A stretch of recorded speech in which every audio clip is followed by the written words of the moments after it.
So damn stupid that I needed it. So stupid that I needed it.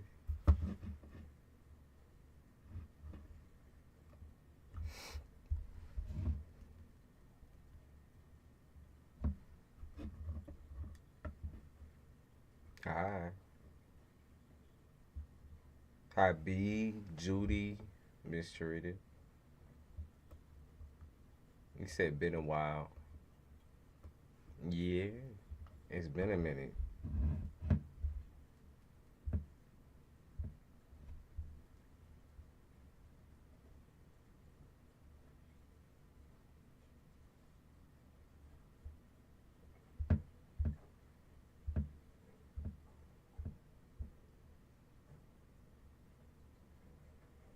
Hi, Miss KT.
And he said you were right. Me and my sister got into it. Oh shit. Uh, Amy. Hi, Amy. It's been a second.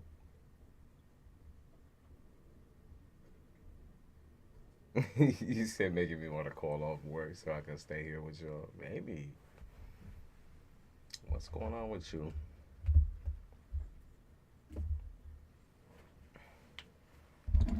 Miss Sharita, I got your payment.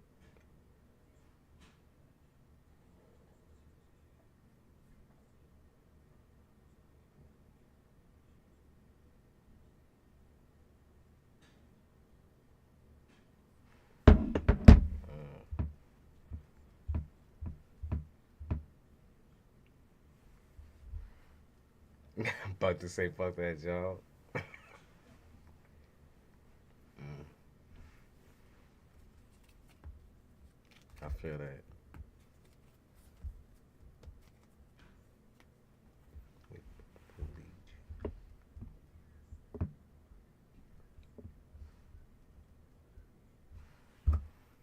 All right, let me get set up real quick.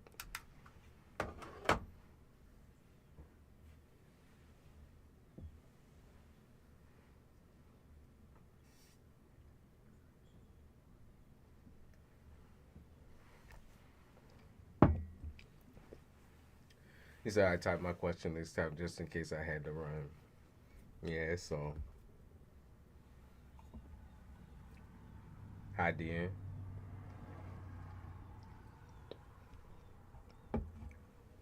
Y'all will see me shifting through drinks just because.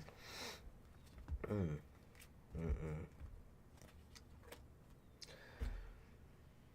I have like one, two, three, four, five different drinks on my table. Five, six actually, six. I'm counting the water.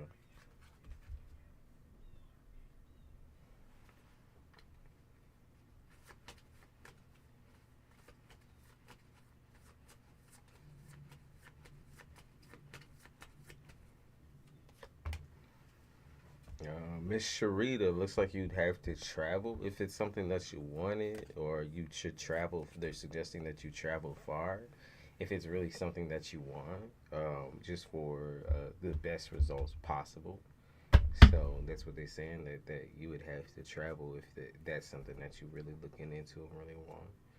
I can't tell you yes or no on whether it's a good idea, but I can absolutely tell you that, you know, what I see in the cards as far as effects go. I'm mute. Can people hear me?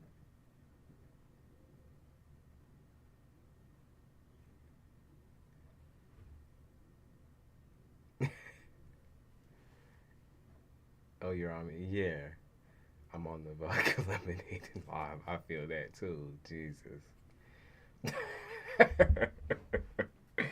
I stopped drinking, but Jesus, it's tempting.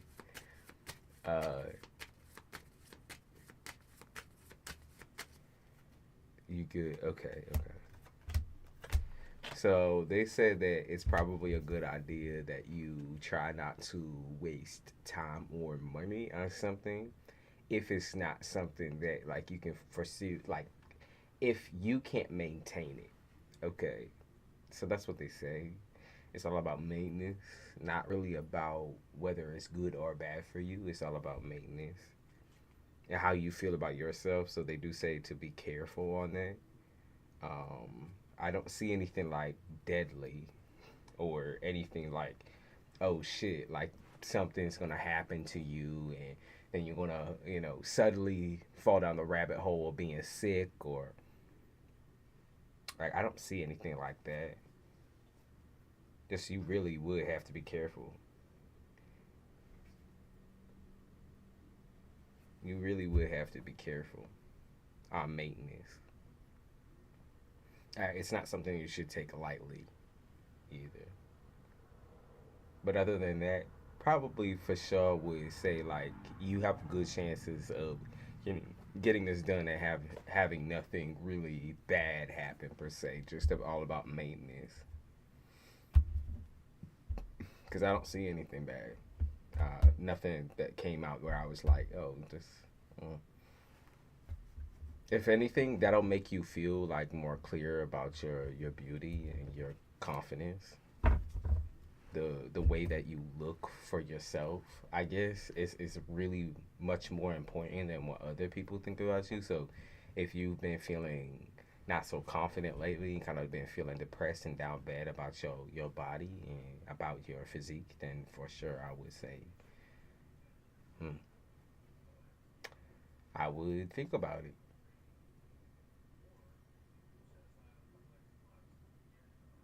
Nasrati or Dr. Simmons. Uh, I'll do a two card pull on both of them and see. See. It might be a case of that there's like multiple ways you can go about this surgery. So to be honest with you, it could be like a matter of like there's two different ways that you can go about it in that you would have to choose like the more minimal if you're trying to avoid scarring and that sort of thing. So minimally invasive surgery. Doctor, like they talk about scarring mostly for you, so just being careful about that. So the first Dr. Nazarati, I think, is the one that came out. That's the first one. I would say this one, he's more experienced in like doing bodies that have experienced childbirth. He's far more experienced in that category. Um, so he's familiar at least with your physique. And then the other one said,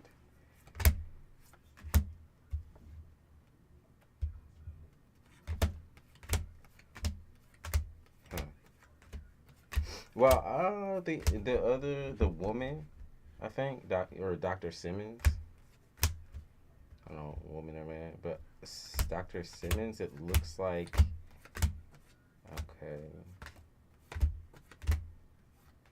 this person's more experienced in like getting like the so you're trying to get over a period of like, you just want your body to go back to normal. This person is more like an extreme surgeon, or like an extreme, I don't know what extreme necessarily means in terms of surgery as far as like what you're going to be doing to your body, but this person does more extreme things. So they'd be more willing to go along the lines of like, if you trying to get something like you kind of try to look cut, you know what I mean, like cut out of a fucking diamond, or like a pin type shit, because that's what they talk about. That one's more extreme. So that's where I would say like that's more something you kind of decide on your own.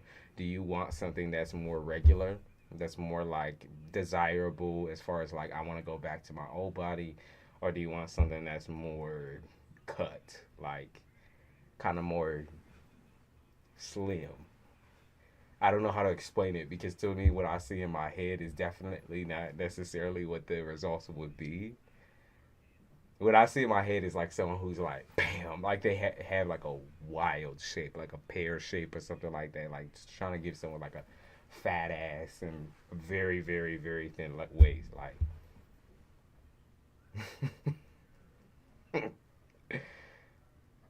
it looks like they're safe to me. They're both experienced. Scarring would be more or less on Dr. Simmons. Scarring would be Dr. Simmons. I would say that situation would give you more scarring, probably, than what you would want. The other one is like the safer route, the more healthy route, as far as like actually caring about your your physical body.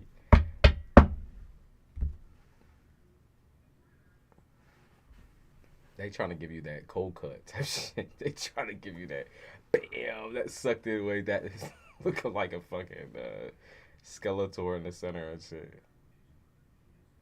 As long as my legs match, they would give you like a fat. They would make you look like you have a fat ass. That's what I keep saying. Like just a big fat ass with a very small waist, tiny waist. The song that's on is called Paraplegic. So, okay, I didn't think to laugh about that. Sorry about that. To me, that makes me feel like either way, the surgery is gonna have you down for a little bit. It's gonna have you down for a little bit, so you're gonna need like a downtime for healing. Yeah, they said a vacation. Like you're gonna really need to plan for this. You're gonna really need to plan for this. There might be a couple of things that they're gonna say that you need to do in preparation for the surgery, or after the surgery. So like they might have you do certain exercises, like maybe slow exercises or something, just in order to make sure everything is taking.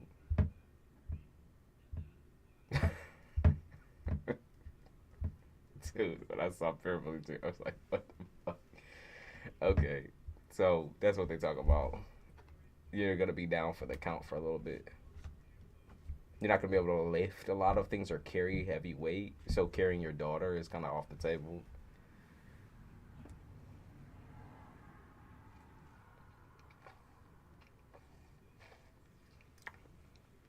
You think my recovery will be bad? I didn't see nothing about that.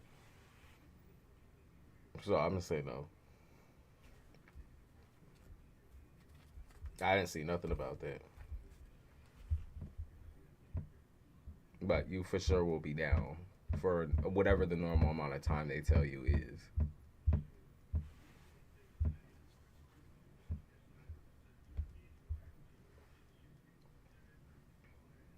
So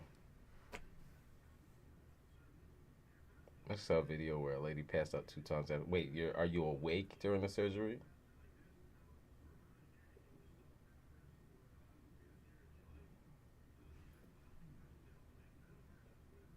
Is it worth the pain? I think if you feel like your body is deady, like don't feel secure in yourself at all, you feel fucked up over yourself, and you can do whatever the fuck you need to do.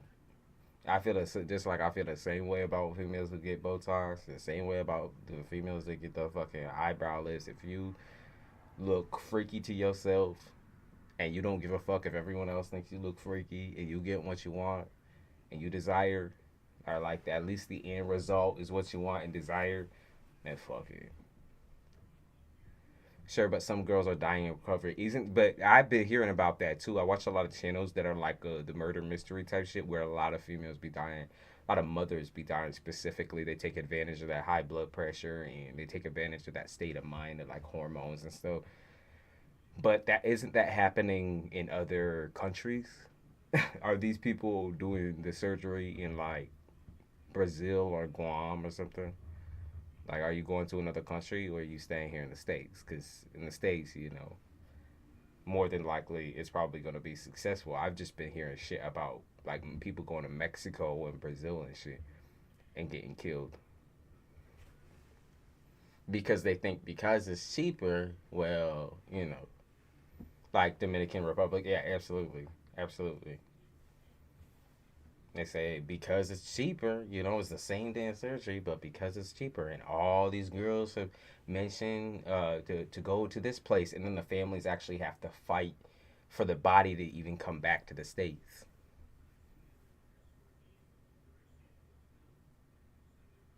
Like, then they have to actually, like, the families have to sit there and decide, like, do we leave our daughters or the mother's body? It isn't that so fucked up, right? It's like all you want is to be satisfied and happy with yourself, and people gotta fuck with it. People really gotta fuck with it. It's real sick. You say, yeah, I'd be one of those. Hey, me. Hey, me. Said I'd be one of those bitches. Hey, me. My primary doctor said mostly because these women lie about their health. They know doctors will deny it. I think I'm gonna go out on a limb and say majority of these women, they're desperate, but not desperate enough to die.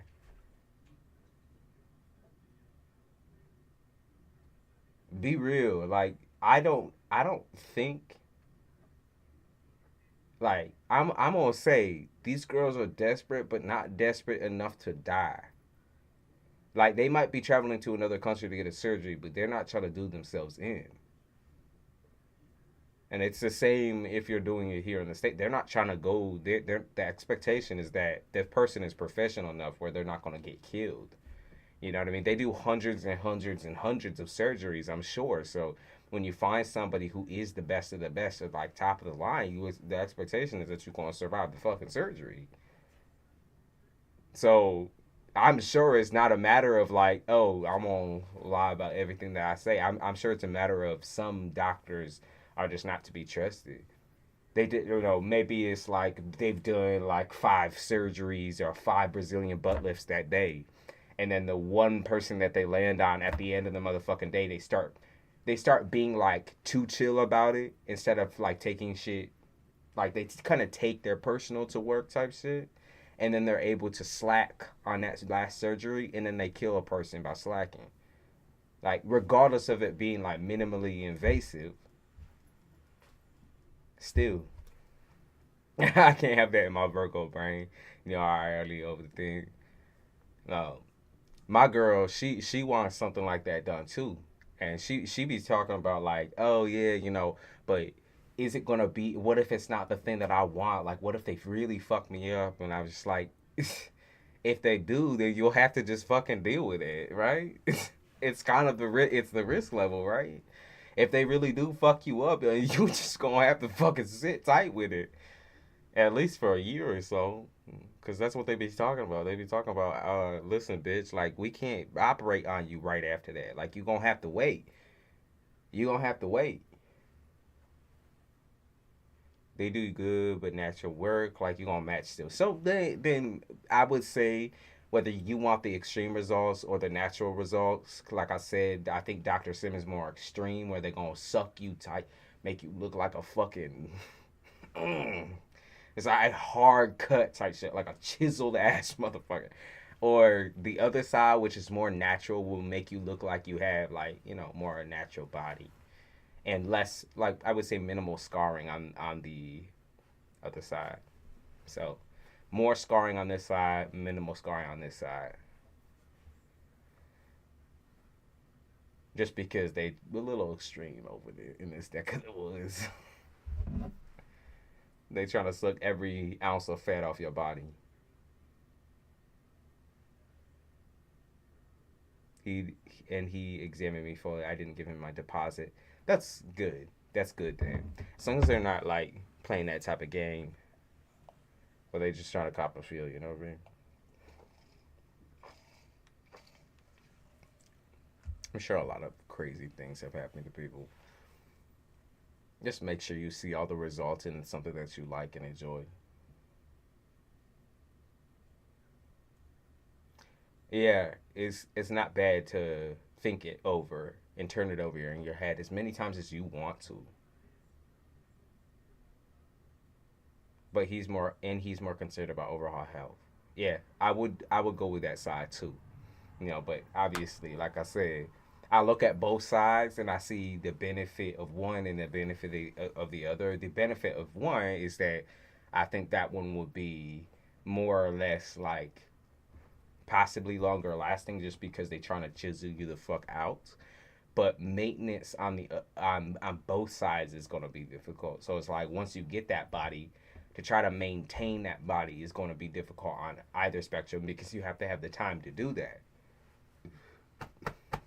And I do think the other side is more or less like Dr. Simmons is more or less like the type of person who probably doesn't really give a fuck about you. You're just another surgery at the end of the day. But I don't think that brings any risk level into the scenario.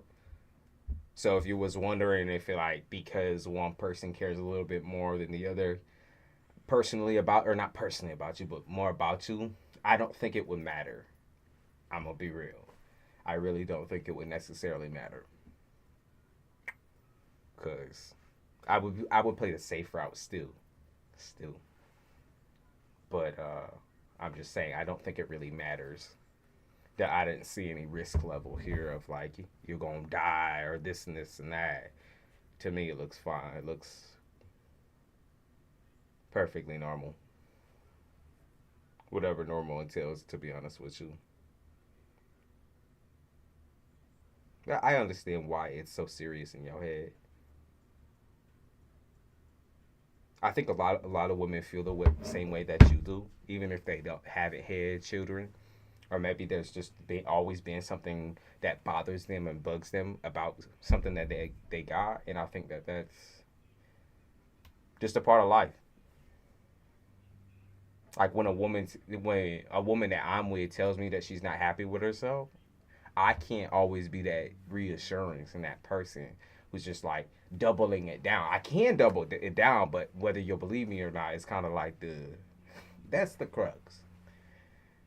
It's like if you really feel unhappy, do something about it.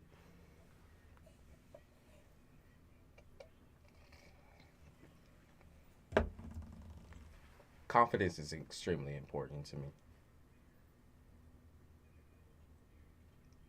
I think women should talk about surgery so others can be safe. Like with the world that we in right now, where people be dying, or mothers, specifically mothers, be dying, specifically mothers. I do think that there should be more information out there about it.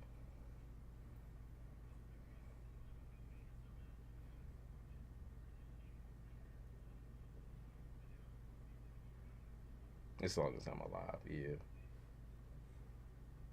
But I think women should want to feel comfortable in their bodies, like not feel attacked by every single thing, like media propaganda. I talk about this with my girlfriend all the time. It's very hard for her to have like a sound conscious or like a safe conscious if every single person out there, especially other females, try to pick and prod because you look like something beautiful. When you look like something out of a magazine, people's going to try to attack you. It's just the facts. It's just the facts.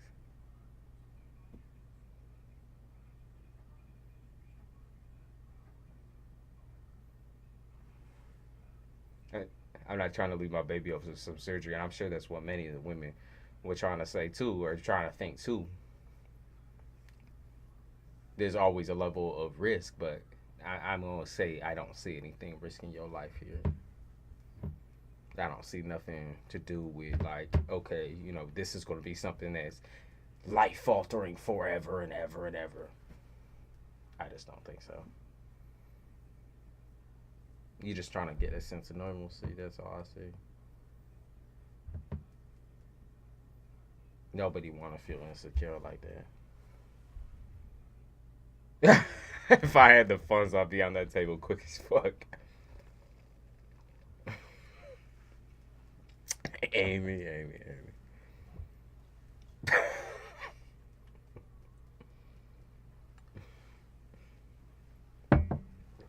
I can't with you.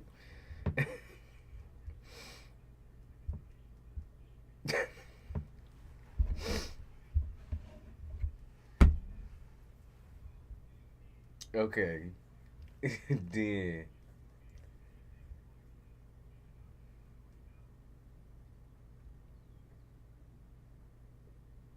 he said, I asked him from mommy maker. He said if I have a hernia, no, I don't see. Either way, I don't see the surgery being a risk level or a bad thing. So I don't. Probably you don't have a hernia, but I'm not a fucking doctor, so I'm gonna let him take his route. You can get the opinions of two doctors and then decide from that whether it's safe enough. Because one just might not give a fuck, and we know that's true. Majority of them don't.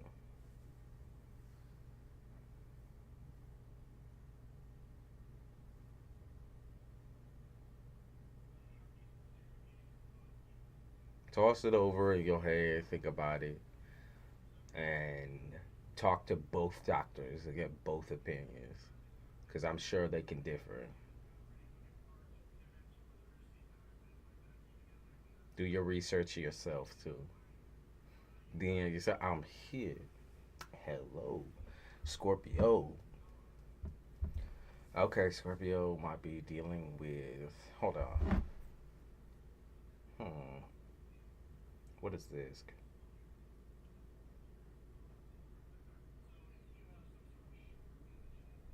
They talk about a Libra energy, or maybe they just specifically talking about Libra season. Amy. I feel Dubai on a yacht.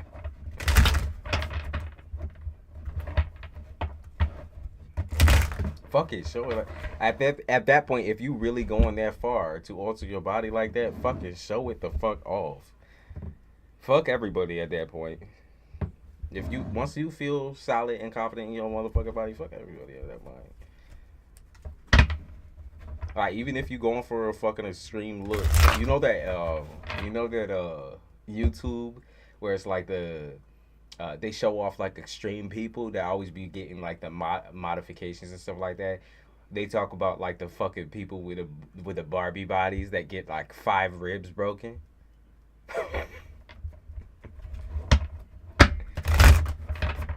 They get 5 fucking ribs broken. Sorry, DN, I'm shuffling right now. I'm gonna get your cards ready.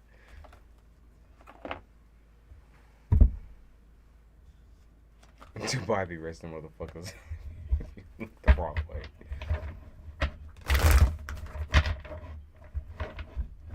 I'll be shaking it, y'all. Dubai.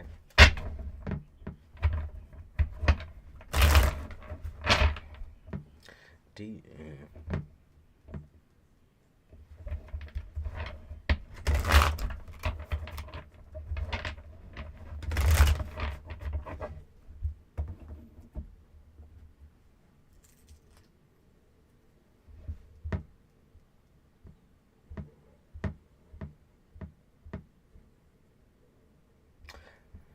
I mean, to me, I think your energy is like risk, and I don't know if this is necessarily normal for you. I don't think it is. I don't think usually you're a risky person. Usually you're an overthinker. but you've been feeling like a certain amount of risk lately, then I feel like you've been feeling like a lot of it's like heart level risk though, where maybe you're being just a little bit more pushy, a little bit more vulnerable, or at least available. Maybe you're not talking about all the deep feelings, but you also being a lot more pushing, a lot more aggressive. And I don't think people understand why. It's like suddenly this kind of snaps into you. And I feel like this has been happening to you a lot lately, where you've been kind of retiring old thoughts or leaving behind old thoughts, old patterns, old ways of thinking, old like things you used to try to do in order to process or cope, old coping mechanisms. Yeah, I heard I hit a new level, or I'm trying to hit a new level. This might leave you also feeling quite lonely and quite dry because the people that you knew or that have been in your life possibly for a longer amount of time don't really recognize you. So this might it might feel like they're leaving you out to dry or leaving you out to hang type shit. Where it's like, okay, like you have a lot, you need to calm down. You have a lot of energy right now, and like it's a trigger to be told to calm down, even though like you're happy, or you're just trying to fight for what you want or for what you desire. Like you're just trying to enjoy yourself. That's genuinely what I feel. You've taken a lot of things for granted in the past and a lot of time for granted because you haven't been able to do everything that you wanted to do. You kind of made it about other people instead of making it about you. Travel is really big also for this season. They talking about spoiling yourself. They talking about spoiling other people as well. How you've done that also in the past, and you need to think more proper about yourself, because you. It's not like you've done anything wrong to these people. Like if that's what you're thinking when you feel rejected, or when you feel maybe stuck or smaller, or maybe you feel like you can't include any of these people on your journey, and I do think that's true.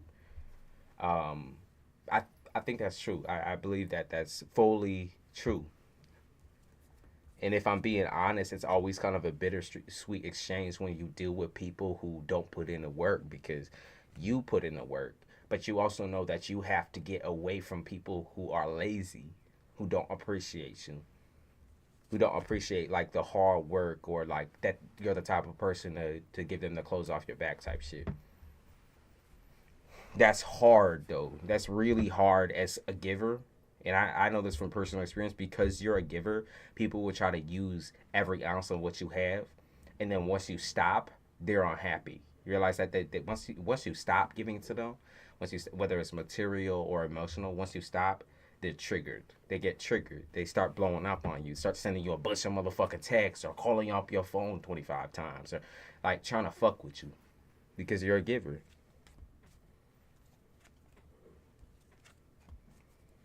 People find it suspicious once you start acting different. They gonna say that they gonna say that you was using them. That's what I feel like is the case right now. It's like they're emotional narcissists. So there is a certain type of person that maybe takes like a victim standpoint all the time. They can't accept the fact that they've been rejected or that they've been left behind, and so they will kind of make up stories or spin fairy tales into into what they perceive as the reality, because they want so badly for you to hate them or not like them. They want that to be true, even though you never had no beef until they started acting some type of way. Yeah, oh yeah, they said life is too short for petty things like this. Like life is too short for petty people, for petty problems. It's like these are small people problems. Let's be real. And you have big people problems now, because at the end of the day, you do have support. You do have a support. But that's another thing that I kind of see being a problem too. It's like I can say you have a support, but you don't feel supported.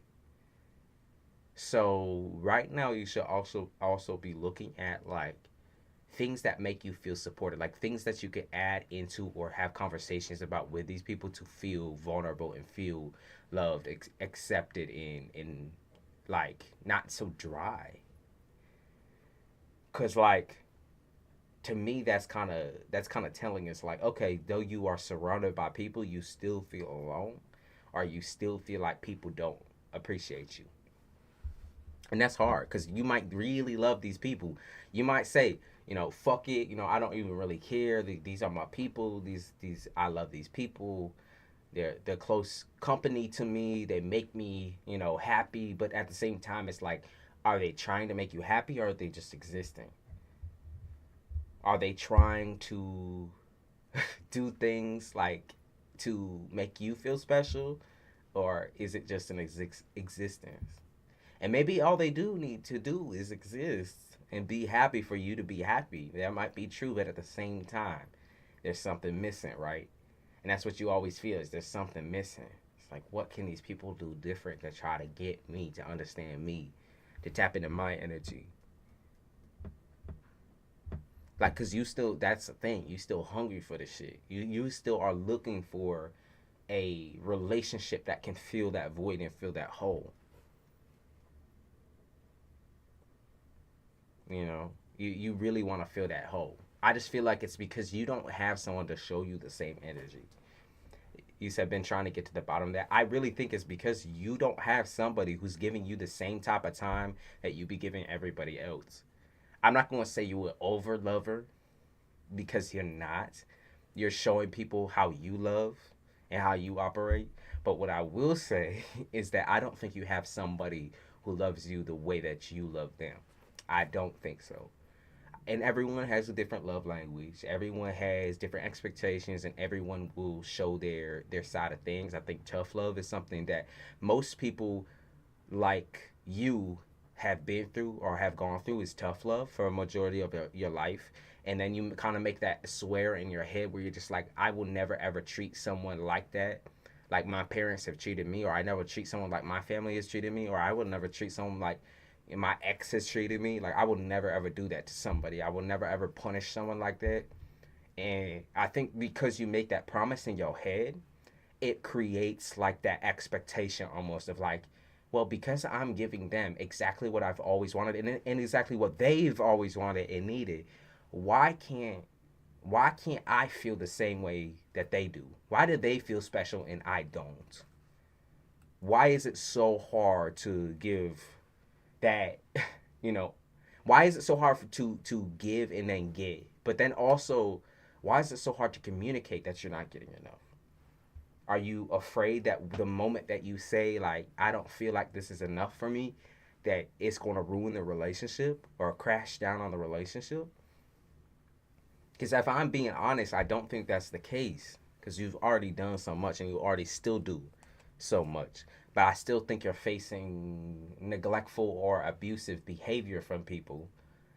And I don't even think you realize that's what's happening. You're like, well, it's not that bad. You know, it's not that bad. It is what it is.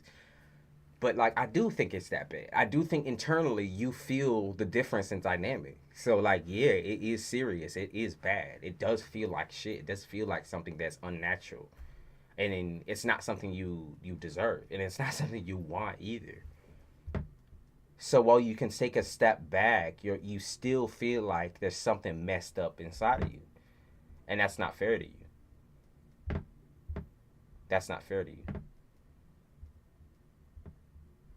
You shouldn't still have to struggle through this aspect of like, oh, well, I know I'll never find somebody who will give me what I deserve. So I'll just settle for the bare minimum, right? Or I'll just settle for somebody who gives me like half of what I deserve. Or, they talk to me nice, but at the end of the day, I still feel like I'm still missing something. It's like, that's not fair though. That's just not fair.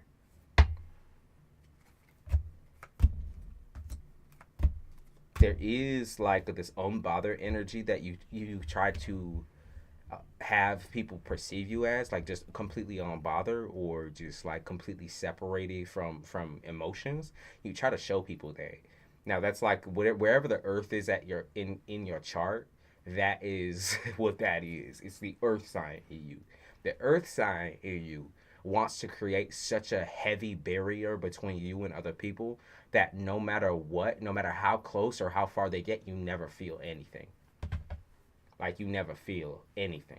Like, that's what you're trying to do. You're trying to separate and sever ties with people so that you don't feel hurt when they leave you, or you don't feel hurt when they treat you a certain type of way. So that's something that's got to change. If I'm being honest with you, that's the one thing that I see stopping you, at least in your heart, right, or in your mind, especially about commitment, and the reason why you have such big commitment issues. That's the biggest problem that I see. They do talk about money being like something that you've always kind of done as, or focused on as, a coping mechanism. So money's always been the coping mechanism for you, or work has always been the coping mechanism, or putting yourself in the state of mind of like, I need to distract myself. I need this. I need that. It's like material needs have always been a thing where you can say like, okay, you know, since I'm not feeling great today, or I feel like a fucking idiot, or I feel like a piece of shit, I'm gonna just go do this. It's like almost like an excuse. You use it as an excuse to not change this behavior or dynamic, because not only are they doing this to you, but this is also something that you project outwards as well, which is you might be giving them everything, but they don't know what they need to do to make you feel the same. And instead of communicating with them, you shut down. So there's like multiple reasons on why like security for you right now is kind of out the window. It's out the window for sure. Now, people respect you. They love you. They look, I mean, some people do. And other people's, they get the sense that they can't play you or get over on you. And so they act out of character, or they act a fool. I literally get high and work on autopilot for a while. Yeah, and that's not safe either. That's still not safe. And also, I see a lot of problems coming up for you with competition, where people feel like the need to compete with you emotionally. It's like, because you will say something like, I'm going to use something as an example. I'm going to say this, right? You might be talking to someone romantically, or at least you're in the crux of trying to do that, and you say something like, oh yeah, you know, I haven't had sex in a while, and like, I'm not trying to have sex with anyone but someone I feel absolutely involved and loved and you know, embraced by. Like, I need my true love, or I need my partner, like my lover. Like, I need somebody who's gonna be there and have my back. I'm not gonna have sex until that moment. And then the person that you're dealing with will be like, well, you know, I'm not gonna have sex until I get with someone that, you know, they lick the ground that I walk on and kiss my feet. It's like you asking for like the bare minimum, and I feel like someone tries to outdo you on that. I'm gonna lick I want someone to lick the toilet seat after I sit down. I want someone to do this and this and that. It's like they keep trying to stack up things on top, because you might have a problem in the way that they operate, or maybe because you're not telling that person that they are the love of your life. Like, you're not constantly reassuring, and that might be the problem too, is that, you know, people, because you already reassure people, they might want you to overly do so. Like, just keep going over and over and over, like overextending yourself and overextending your emotions to carry the relationship. So instead of making you feel authentic love, you feel like you have to force that love. Like, you have to force your love onto another person in order to get them to understand. Could also be like a case of like, you could say something like, well, I've been really hurt before. Like, someone has really fucked me up, really hung me out to dry, really hurt me before. Like, I've been in love, you know, I've been there, done that, and I'm trying to find something new, but it's so difficult. And this person will be like, yeah, I was just with my ex last Saturday. And, you know, I still can't forget my ex. They just texted me, by the way. It's like they say certain things in order to irk you and get on your nerves, because they know you're scared already of relationships and commitment, and so they try to trigger that instinct within you. It's like fight or flight response, because you trigger their fight or flight, they try to trigger your fight or flight. So they gotta always outdo you with shit. They always gotta compete and try shit with you, or try shit on you, trying to make you feel insecure about your love. even though your love is authentic and real, like there's no doubt in my mind, like from what I see. Yeah, have you ever seen the first card that come out when I say that is, have you ever seen someone as real as me? That's the card that comes out. Your love is extremely authentic. It's real. It's there. You're not afraid of. That's the thing. You might say you're afraid of relationships and commitment, but you are not afraid of loving somebody, because the love is there. It just needs to be better communicated. Yeah, they said let your hair down. You know, that reminds me of like when um you come home from work, or when you have like had a really long day or really fucked up day, and you're just a lot where you're allowed to like completely decompress around the person that you love or the person that you live with. Like you put your hair down, you know, you look a mess basically, you put your hair down, you take off your fucking clothes, you just chilling, right? And that person is coaxing you, loving you, rubbing your back, you know, making sure you feel making sure you feel good, try to fix you some dinner and shit like that. Like someone to care for you like that. Why isn't that people's? Because you are who you are. Why isn't that people's like first instinct? Right. That's what you keep asking. Like, why is it so hard to get that type of life from somebody? Like that's crazy, and that's because the majority of the people out here are actually extremely traumatized and extremely fucked up, and it takes a lot of time for them to even get to a point where they can solidly communicate that that's even something that they are capable of or want. And I don't feel like the people that you've been dealing with are capable of that. I don't think the person that you've been dealing with is capable of that. You know, I feel like this is almost like opposite land. It's like you say you want something, they do the opposite, because like I said, they try to make you feel insecure and less valued than you actually are. And then you have to beg them. You have to beg them to actually tell you, you know, that you are loved and appreciated. That should not be happening right now. That's toxic, right? That is very toxic. And they know they're doing these things, by the way. So they set a red flag, red light. They know they do these things. They're aware of it. Now they do talk about divine timing with somebody. Maybe there was a time and a place where you could not trust somebody, or you could not fuck with somebody. There was a time and a place where you put in the work. That's hard, right? It's like there was a time and a place where you were a completely different person and you were completely scared of commitment in relationships, and you weren't ready to commit, and someone else was saying that they were ready to commit. And now that you're saying that you're ready and you've done the work on yourself, now suddenly someone isn't ready. You get what I'm saying? Hopefully that makes sense. I hope that makes sense for your situation. It's like you they said in the beginning that they were all ready, they love you, da da da, they gonna do this and this and that, and maybe in the beginning they were doing things that were like very romantic and beautiful. Now suddenly they're like, oh no.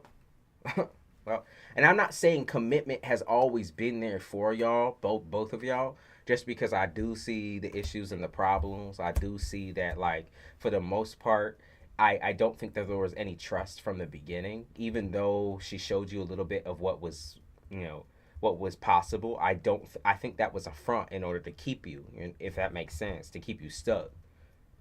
Um, because I honestly don't believe that you have done anything to garner this type of response out of her, other than she's feeling spiteful. Okay, because don't get me wrong, she's hurt, but I think she's still feeling spiteful over you. She still feels spiteful, and I think for one it's because you've threatened to leave before, or you've made efforts to possibly separate yourself, because you've done work. You had to work on yourself. You knew you had to separate in order to work on yourself and your mentality. You was very depressed. You didn't want to feel depressed anymore. You didn't want to feel like shit anymore.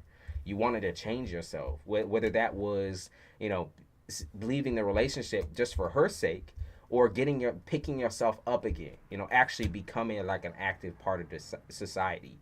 That was really hard for you to do while in a relationship, because you were dedicating so much of yourself and so much of your time to a relationship.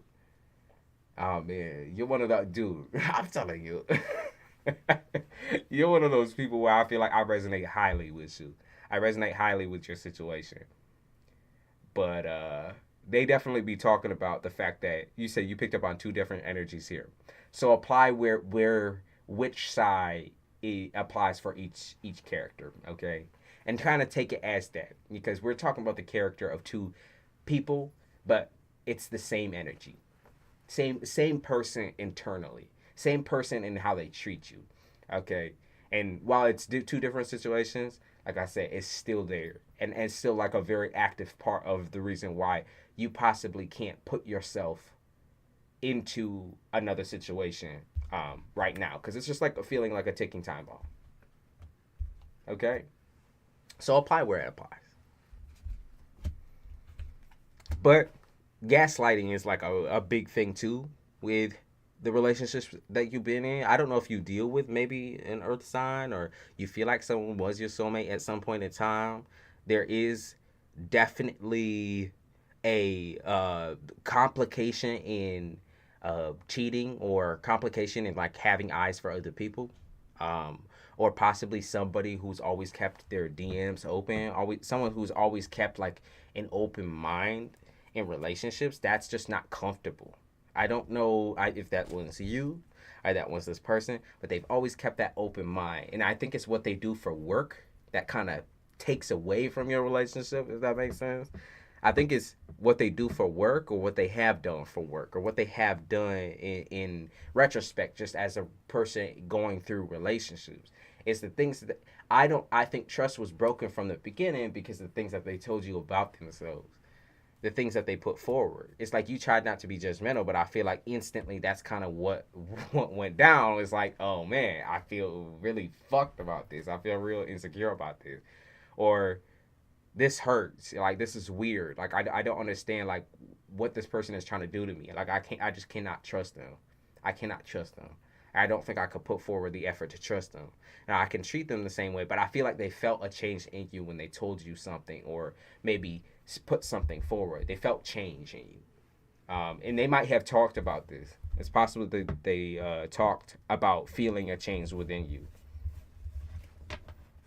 You feel like they was trying to say something in order to make you jealous, but I feel like they were trying to say something like how they feel. Like they was just trying to tell you how they feel. And I don't think that, I think that instead of the reaction that they wanted, you gave them the reaction that they hated. Okay? So what they wanted was you to accept them and be supportive no matter what. Say things like, I know that you've been through that, and I know that's something that you've gone through, but I still love you. I still appreciate you. I know it was hard for you. It's not going to change my view of you. Like this person is very, very scared of you changing your view of them, because they want to keep that special place in your heart, but they can't do that if you kind of change your mind about them, or you start backing away, even if it's unintentional or subconscious. You start backing away because you're like, I don't think I can handle this. Okay, they still wanted the same energy, but you had to back away almost. Maybe it's a matter of like maturity, where you don't feel like this person's mature enough to even have those types of conversations seriously. That might be also a thing. Like, because maybe they don't take themselves seriously, and that's like, you take them very seriously, but when they like laugh or are sarcastic or start attacking themselves in a certain type of way, to you it's like a pretty unattractive trait. It might remind you of somebody that's in your life, that has been in your life before, who has kind of traumatized you or fucked you up or scarred you in some type of way. It's like they don't take themselves seriously, so how can you take them seriously? Yeah, they say things to trigger people and blue ball people on purpose. So I'm gonna say I'm not gonna fully say that this person is at fault, because I do think that you have to communicate your emotions and your feelings properly. I do feel like that's something that you're missing. I do think you're still hiding how you feel, or hiding the fact that you were disappointed in that moment. I think that would open up so much more of like a line of communication between you and this individual. I do think you need to tell them the truth, even if you believe that it's going to get a bad reaction. I think you need to tell them what's been on your mind lately, or what has made you feel so insecure about the relationship, and how that they can possibly fix it. if this is the type of person who gets defensive or starts getting angry over the fact that you're telling them to change a certain way of talking to you or just slightly change the language, then I don't think that this is the right person for you. You genuinely need a person who's going to listen. And if she cannot listen, the person is going to, if this is like two people, if they cannot listen, then they don't belong. Okay? If they can't maturely have a conversation, they don't belong. All right? It's just that simple. If they cannot just talk to you without freaking the fuck out or flipping shit or start, doing some things that are spiteful, it's definitely not the person for you. Okay? There's no doubt in my mind that, like, the moment that person starts talking petty or talking shit or playing some type of games, head games, mind games, where they just start trying to, like, borderline insult you or talk shit, but, like, kind of talk in generals. You know what I mean? You know when somebody can't talk to your face or can't confront you directly, but they just want to talk shit about you? If it's that case, y'all don't belong. Get rid of it. Okay? Get rid of them. That's another form of abuse and neglect that does not need to happen anymore for you. You are past that point. You have grown past that, where you do recognize when someone is trying to put you in a jeopardizing position, when someone is trying to fight you or put on a mask and make you feel bad about yourself and make you feel insecure. You can't be afraid of losing people anymore if you've already lost them, right? Or if they're the ones that are trying to push you away. You can't feel bad about that shit no more. Gotta let that go. Okay? Thank you for pulling through, Amy. I appreciate you. It's been a minute. Make sure you gotta come back to our streams. We missed the goofing and gaffing. We missed the jokes. Okay. I know I'm hungry and I probably should grab something, but I do have cereal that I got sitting on the edge of the counter. But you might think also there's a liar around you. I'm gonna say that this is majorly romantic, or someone that you've had romantic feelings and romantic ties to. Trust your instincts on that, because I do think that this person is not telling you now. Do I think that they are keeping certain things out of the truth, and that can absolutely be perceived a whole different way? Yes. So maybe it's not a matter of them lying, but it's a matter of them telling you half the story and not the full story. And that's where I feel like you lost a lot of trust in a person as well. It's like they tell you half the story to make themselves look better, but they don't tell you the full story and how they was acting and how they put forward, like, nasty ass energy, or they were doing something nasty. I really do think you need the full story, and I think you should ask this person what it is, because I don't think you should have to fight for the truth within people. If they are still not comfortable at this level of commitment, at this age of telling you, right, then they aren't mature or ready enough for a relationship at all. Because if you get married to somebody, and you know this, if you deal with somebody on that level of commitment, you need full transparency. No matter how you're feeling, even if you lose feelings, even if you lose emotions, even if you start feeling like, I don't even think I love this person anymore, you need full transparency from either side. Meaning you need to be ready and willing to say that, like, I'm not going to give up on this situation, but I don't think I feel the same anymore. I think I've lost that feel. I think I've lost that, like, that spark that used to be here. And, like, I want to fix that. Like, if you are really looking for that type of commitment, that is something that you have to put on the table and be willing to work on yourself. Otherwise, it's just too immature. It's too fucked up. And I know that's something you would do for these people, but I don't know if that's something that they would do for you. Because there's so much manipulation that goes on their side. And I know you are not fucking Prince Charming. You are not, like, the perfect motherfucker. And I'm not going to even place that on you, because I think a lot of people place you on the soapbox and try to say, well, you the nicest man I ever met, or you make me feel so like good, like you're the only man who's ever shown this to me or given this to me. I know a lot of people try to place you up there, but you're expecting reciprocation. So the moment that you're not reciprocated in that line of fire where you don't feel special, like I said, you don't feel value as most men do, or as most men should in a connection like this, then you start losing feelings. You gotta communicate that shit. Ew. The fuck is going on in the motherfucking chat? Don't come up in here drunk. What the fuck? That person be creeping the whole motherfucking time. Can't sit still for a minute. Weird ass motherfucker. That's the shit that I'm talking about though. And even that is reflection of how people are. It's fake. It's fake. That's even a reflection of what it is. It's fucking fake. It's weird as shit and it's fake as fuck. Right? It makes you heavily uncomfortable because you know that there's something else underneath that a person is trying to project forward. It's exhausting. That's why you need to really say how you feel, because the moment that those things start coming out, people will actually humanize you. Like they will. Trust me when I say it's not easy at all. Like the entry level, and like this is coming from someone where I used to not say motherfucking anything. Like when you just spoil people, they do grow to respect you, but they don't respect you as a human. They respect you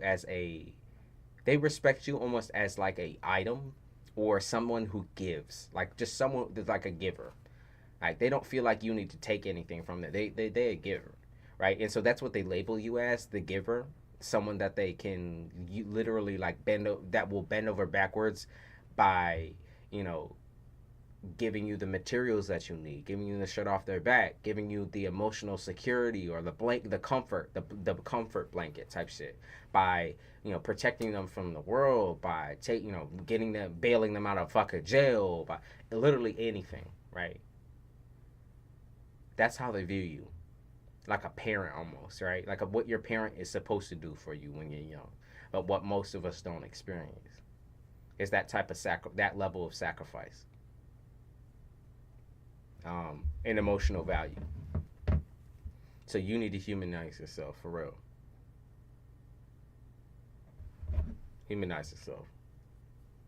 I could relate to that. Anyone who has high levels of earth in their chart can relate to this big time, because most of us come from backgrounds where we know that we felt undesired, or we felt abandoned, we felt left out to dry, and most earth signs will take the route of like, because I didn't get this, I will over exercise that.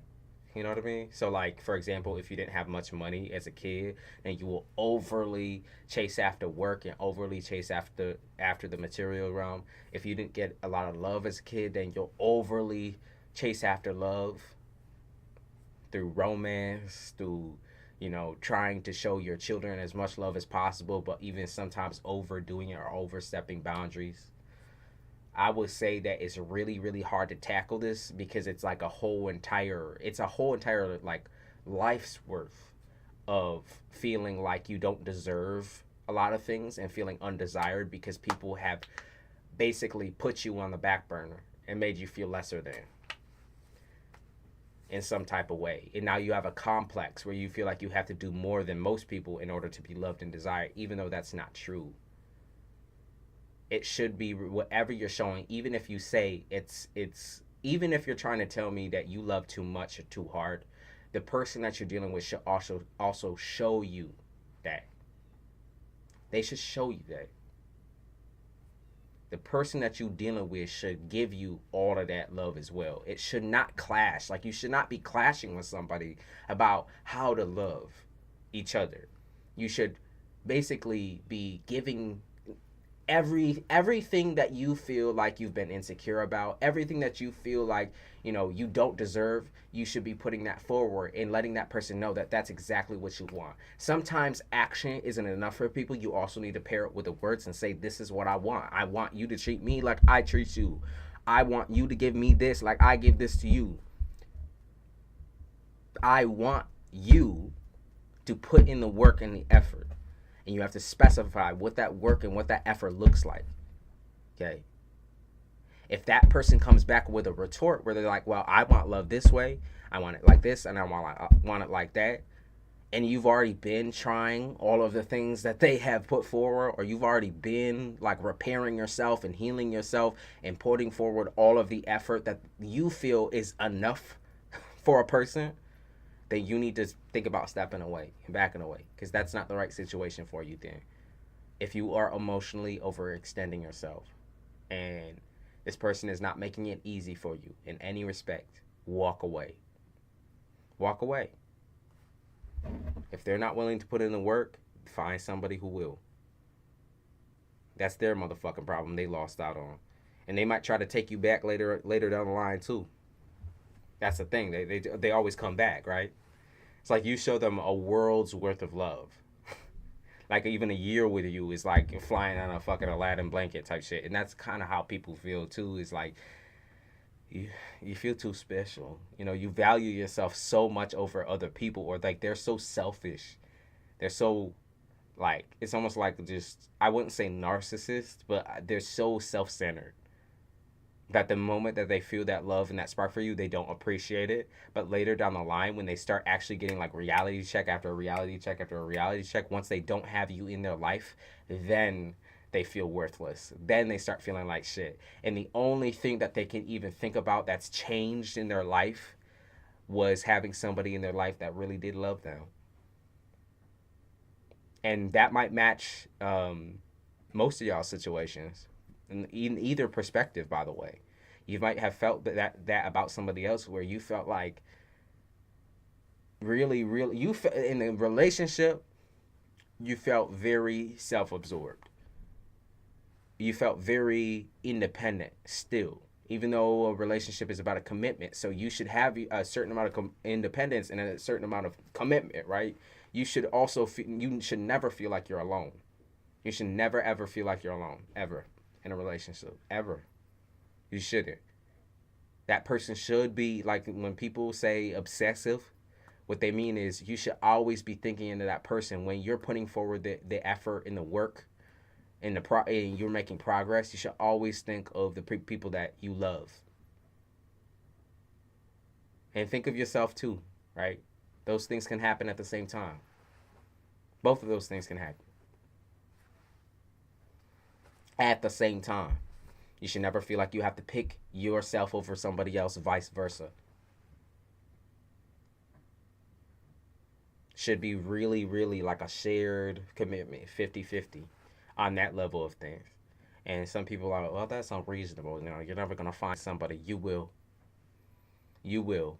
It's not unreasonable. It is there for people. There are people who have been in relationships and been through the ups and downs, but they created that type of relationship. And that's something you have to realize. You won't find that spark with somebody right out the gate. It can take years to get to that point with somebody where full trust is initiated, where full love is initiated, and every single thing that you want within that person is initiated. It sometimes takes time.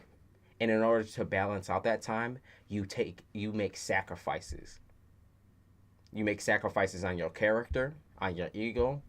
You stop hitting on other people. You stop talking to other people. You start putting in the work specifically to that relationship. You start focusing on healthy intimacy and healthy words, healthy emotions, being able to speak your mind to that person, vulnerability. All of those things can take many years, especially if you never grew up with that shit. You never saw that shit. Especially if you was never loved in the proper way. Takes many years sometimes. And sometimes people will never change either. But that's why you also have relationships that will last you 5 years, 6 years, and 10 years and still never work out. And you're still able to find somebody after that, though. That's what you don't put into perspective. When you go into these relationships, you think about the moment. That's what you should be thinking about. The moment. Like what's happening within that moment with that person. The good, the bad, the ugly with that person in that moment. Stop thinking about, oh, are we going to get married in 5 years? Are we going to get married in 3 years? You talk about those things for sure because that's something that you value. But that shouldn't be your focus. Like, I got to get married before I get too old. Like, those types of things, those types of thoughts. Because, and no matter what stage and no matter what age, there is still people to this day getting married and finding connections at motherfucking 80 years old. Motherfucker. At motherfucking 100 years old. So please don't give me that excuse of like, well, you know, oh man, I'm so scared. Like, I don't want to be left out to dry. I don't want to be hung up. Don't let your abandonment issues control your view of relationships. Don't let your abandonment issues settle for something that you're completely unhappy with and that you never even fucked with in the first place. You have to get rid of that shit, dude. You gotta get rid of that shit. Hey, Kimberly. I'm down by the river, giving offerings to grandmother on High River and asking for forgiveness and help because it's my lunch break and I gotta run back in like 10 minutes. Thank you for popping through, though, Kim. Thank you for popping through. She says she asking for forgiveness and help. You will get that. Dude, trust me, Kim, you are such a giving person. Like, I feel like this whole group is the type of person that I'm talking about when I'm talking to Deanne as well. I feel like this whole entire group like matches that aesthetic and matches that energy perfectly. So I'm just saying, hey Hannah, those of you that like did come in and were like, what the fuck is happening? Back up about, I would say 20 minutes. And I think you will totally agree that that's like what you match energetically. Might not be the exact situation, but you know, I know you can relate. It's all that earth up in your shit, y'all. You got earth in those placements that where it's like almost the most, I would say it's the most difficult dealing with abandonment issues with earth signs and intimacy issues because you're so fucking stubborn. Because you're so fucking stubborn. Because you don't want to believe that like what you're doing can be perceived as like overbearing. Because you're expecting people to read your mind when something's wrong emotionally. And when something feels off, you're expecting them to just fix it without even knowing that you feel that way in the first place. So I'm just saying, those of you that came in, like we talking about a lot of real shit. A lot of real shit. Capricorn for Daisy. Trust me when I say that this shit rings true and resonates, this shit rings true and resonates. This shit is heavy. My stomach keeps telling me that I'm hungry. Now I've had all these drinks over here too. I have this cereal. I don't know if it's any good though. I'm not one for this. Honey Nut Cheerios. Y'all like Honey Nut Cheerios? I love dry cereal, but I'm not a big fan of them. To me, they taste a little strange.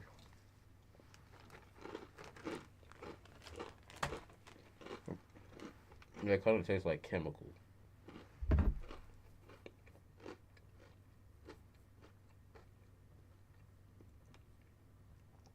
You said I got the Ritz crackers out just for you. See, I need more. I need to buy more of those today. For sure. Because those things, I always fall back on the Ritz crackers. Those are my addiction. But Deanne, thank you for sharing your energy with us. Because it's something that I think a lot of people need or needed.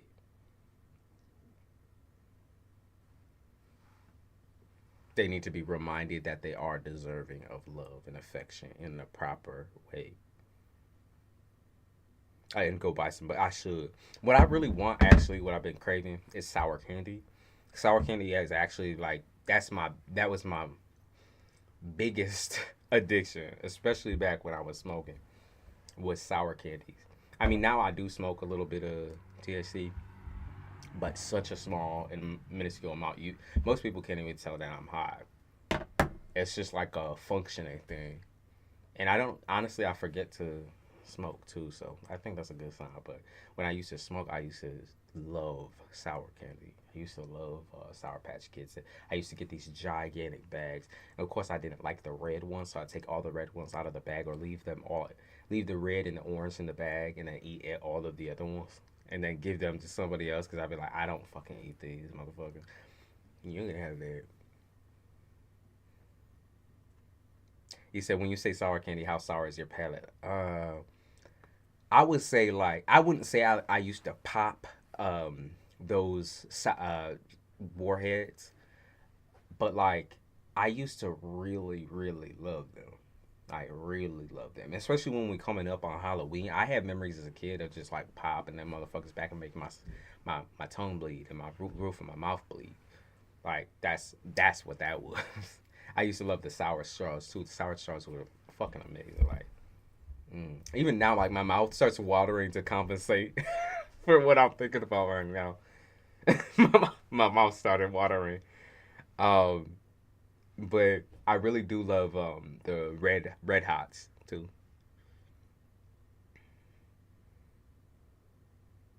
Hi, Serby. Serby's been a second. I love the red hots. I love lemon candies. Lemon candies are amazing. I like all the old people shit, but more extreme shit too. I was about to say, are you excited because Halloween is around the corner? Absolutely. I'm gonna be spending some time with my girl. Um, but I will. I'm gonna do a bunch of live streams during that too because I mean I need somewhere to fucking vent out my frustrations. For real. No, I need somewhere where I can come and just feel liberated. I can not worry about myself and worry about life for a second and worry about y'all, of course. To me, this is a healthy means of coping because I can actually like put myself in a different perspective. Do you like oatmeal raisin cookies? I do actually. I do actually. What you dressing up as? I want so I'm struggling to figure out exactly what I want, and usually I'm like ahead of the game. Y'all know usually I'm ahead of the game, right? Because I would be going to party, but I'm not going to party this year. Most of those were just out of control. And I don't because I don't drink or smoke or anything anymore. Now it's like those parties are completely fucking lame. I'm just like, okay, what the fuck are we doing right now? It's the same thing over and over again. So, um, I'm thinking you should dress 14 days into. I was thinking about that too, like getting little cheap costumes, little goofy ass costumes, and putting them on just for show, for stream. That or the whole week of before Halloween, before the Halloween weekend, I could do a little thing. Which to me, like I said, Halloween is one of the best, other than Thanksgiving. People think I'm weird for like a Thanksgiving, but like when I say the food is fucking good in my place, in my house, the food is fucking good. I crave that food. Like, but I know it's only good to have every once in a while, like maybe twice a year, not like, not like a regular meal, because that shit, whew, that'll sit in your guts for days, type. But so I was thinking about possibly doing. I don't know. Should I spoil it? Should I spoil it? What I wanted to do for Halloween? Damn. Because I was thinking about doing a Batman. There's a Batman character that I really enjoy, a DC character I really enjoy. So I don't know if I should though. Spoil it. If y'all can get okay, y'all know what type of time I'll be on when it comes to Halloween characters, right? Or when it comes to like weird shit, spooky shit. Okay, what Batman character fits that aesthetic, right? And if somebody better get this shit. If y'all know DC, then y'all should know. Like I said, my stomach be craving food really bad. Should I get up and get a snack, y'all, or continue eating these nasty eggs? Y'all don't know who it is, do you? Who from DC would it be?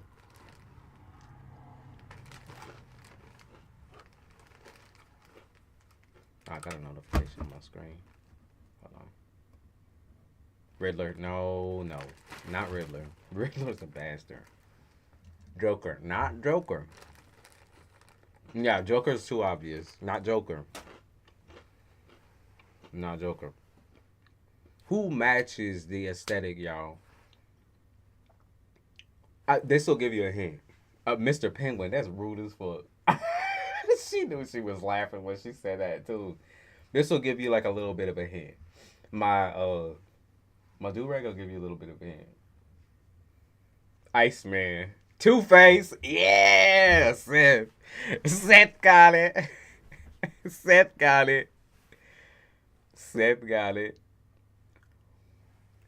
Yo. Yo. Since a kid, since a child, I've always loved Two Face. Even though like most people were like, "Ew, that's fucking gross," and he looked weird as fuck, and he looked corny as shit in that movie, like um, Batman was it Arkham something, whatever. Um, whatever. I watched all those movies as a kid. I haven't watched them as an adult, so honestly, when I say I can't remember like how bad those movies actually were, I can't. I really can't. But I've always loved Two Face, Harvey Dent. Because to me, Harvey Dent was the coolest looking character. Like he might be a burn victim, but who can you say has still like they have a working eyeball in their motherfucking eye on one side? Who can you say who looks cool as fucking a split uniform? Like nobody. Like who do you know that dresses like that though? Like it's a cherry coke. I'm just trying not to get it out my teeth, so I use that. But it's a cherry coke. But like, who the fuck can you say look cool as fuck like that? Like, god damn. I'm just saying. An old school comic Harvey did? Fuck. From like the cartoon and stuff, I used to watch that all the fucking time. Yeah. Dude. I was thinking about doing a ghetto spin on it though. Cause I wanna do Harvey Dent with like a little ghetto spin. So like I wanna get decked out. Dude, my stomach just keep growling and growling and growling. I don't have to shit, so it's not that. I haven't eaten anything to shit. So I don't know what the fuck is going on. But probably just because I keep drinking carbonated drinks. I have like 3 carbonated drinks over here. I got water. I keep drinking coffee. I drank orange juice. It's all the things that are supposed to upset your stomach, but they're like, what? Like, my body said, what do you have in here? What are you trying to do? What beast are you trying to fucking exercise? That would be cool. But yeah, I want to do a ghetto thing. You hungry? Yes, I haven't eaten probably since yesterday at like 6. Listen, y'all, I know I'm bad. I'm bad. But probably about 6 or 7 was the last time. No, I did eat around 9, probably. But it's been a second. I don't know what I would even get because I don't know what I have that's easy to just whip the fuck up and bring over here. And I don't want to get shit all over the counter. If y'all want me to do some tarot readings, I don't want to have fucking crumbs and butterfingers all up in my shit. So 90s movies are campy as fuck. Me too. Me too. I love them. I love them. To me, that's what I watch around Halloween time. Is all them shitty fucking movies. I love them, and I love low budget film. I I fall in love with low budget film every time I watch a new one. When we start getting like them bad ass swamp things, swamp creatures, and all that, it's just oh my god, the funniest motherfucking shit in the world. It makes me cry to like laugh, cry. Like even now, like I still start feeling myself tear up at how hard I fucking laugh at that shit. That's true. Peanut butter or jelly with milk. That's true. He said I finished up my driving lesson. I almost cussed man's out because he canceled our lesson twice this week. Jesus. Jesus. Okay. I'll be back in probably like 3. It shouldn't take me too long to butter that bread. So 3 minutes. Maybe I'll do toasted. Nah. Mm. It should take me like 3 minutes though. I'm gonna say 3 to 5 minutes. I'll be right back. If you are wanting a reading or like a check-in, then I'm willing to do that for sure. I have way too much energy right now, so I'll be right back.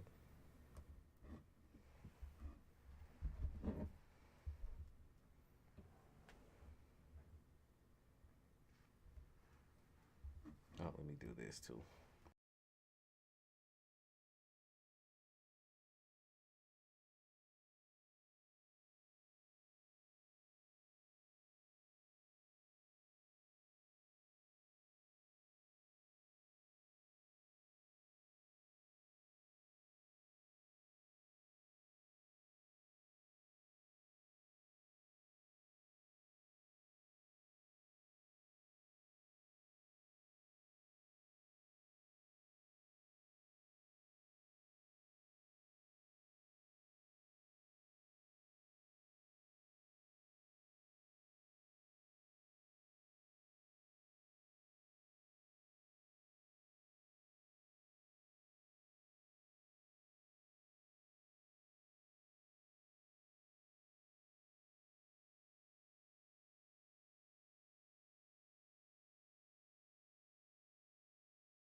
See, I'm always gonna do that. What I said was, y'all, I got some food. That's what I said.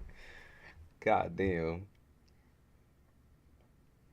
I got my food. I did get a peanut butter and jelly sandwich with some blueberries, and I had some other fruit when I was out there, but I didn't want to get it all the counter, so. And I'll take my plate out after I'm done, but. You said, I'm back. I watched what I missed. Yes, it was good. It rang true, that's for sure. See? Congratulations. Yeah, I was doing my little food happy dance. Y'all didn't hear me.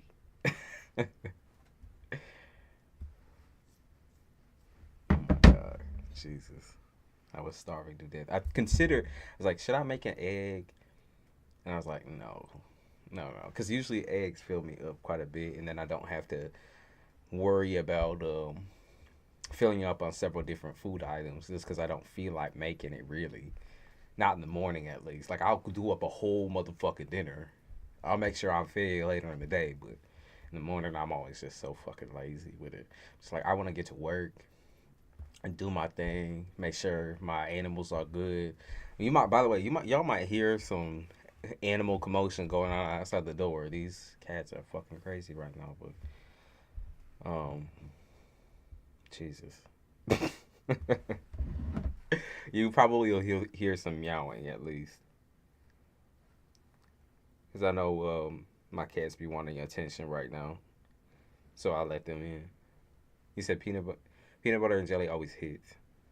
Yes, yes it does. No matter where you at. I should have cut. Oh damn! I should have cut this. Oh well.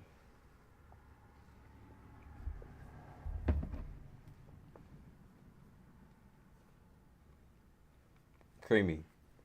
Chunky peanut butter always throws me off because I'm expecting a creamy situation. I don't like when there's like chunks that get caught in my teeth and I start swallowing shit and it's like I can feel the crunches down my throat and shit. I don't like that. I'm not a big fan.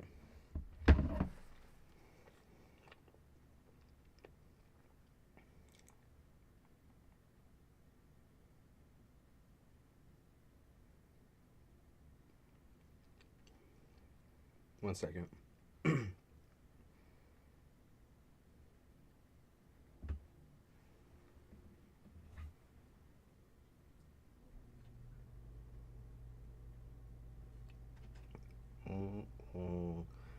Momento. Okay. Grab my charger.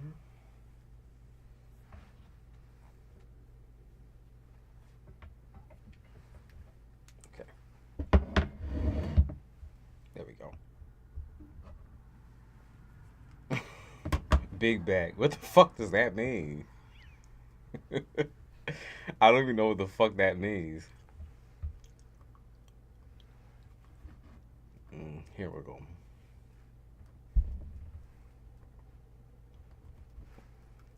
We always get trolls in the morning. Where my drink at?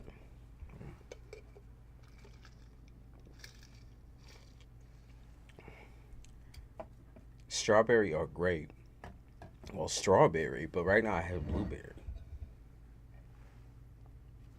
And then I also have blueberries.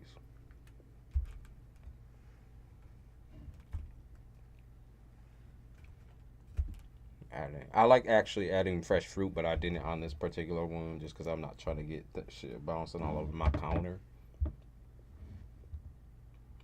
when I'm doing cards. After this, I'll get up and wash my hands.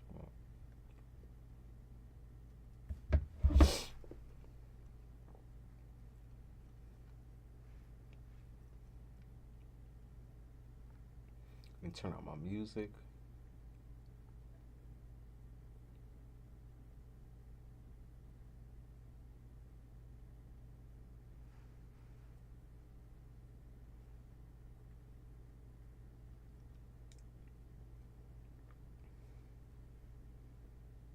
Where the milk at? I didn't get any milk either, just because I already have 6 drinks up here going on at the same time. I did not grab the almond milk that I usually had.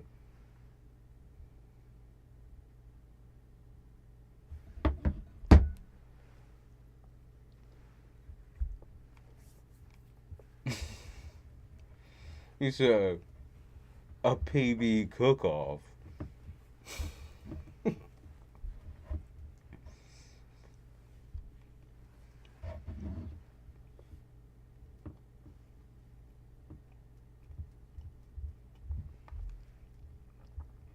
Listen, if you going to be doing all the cooking, I ain't got to worry about nothing.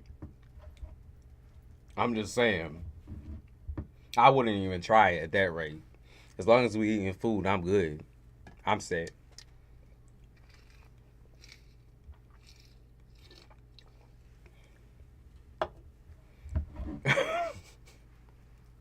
Because I'm always the one who's cooking in my household. It'd be nice for a change.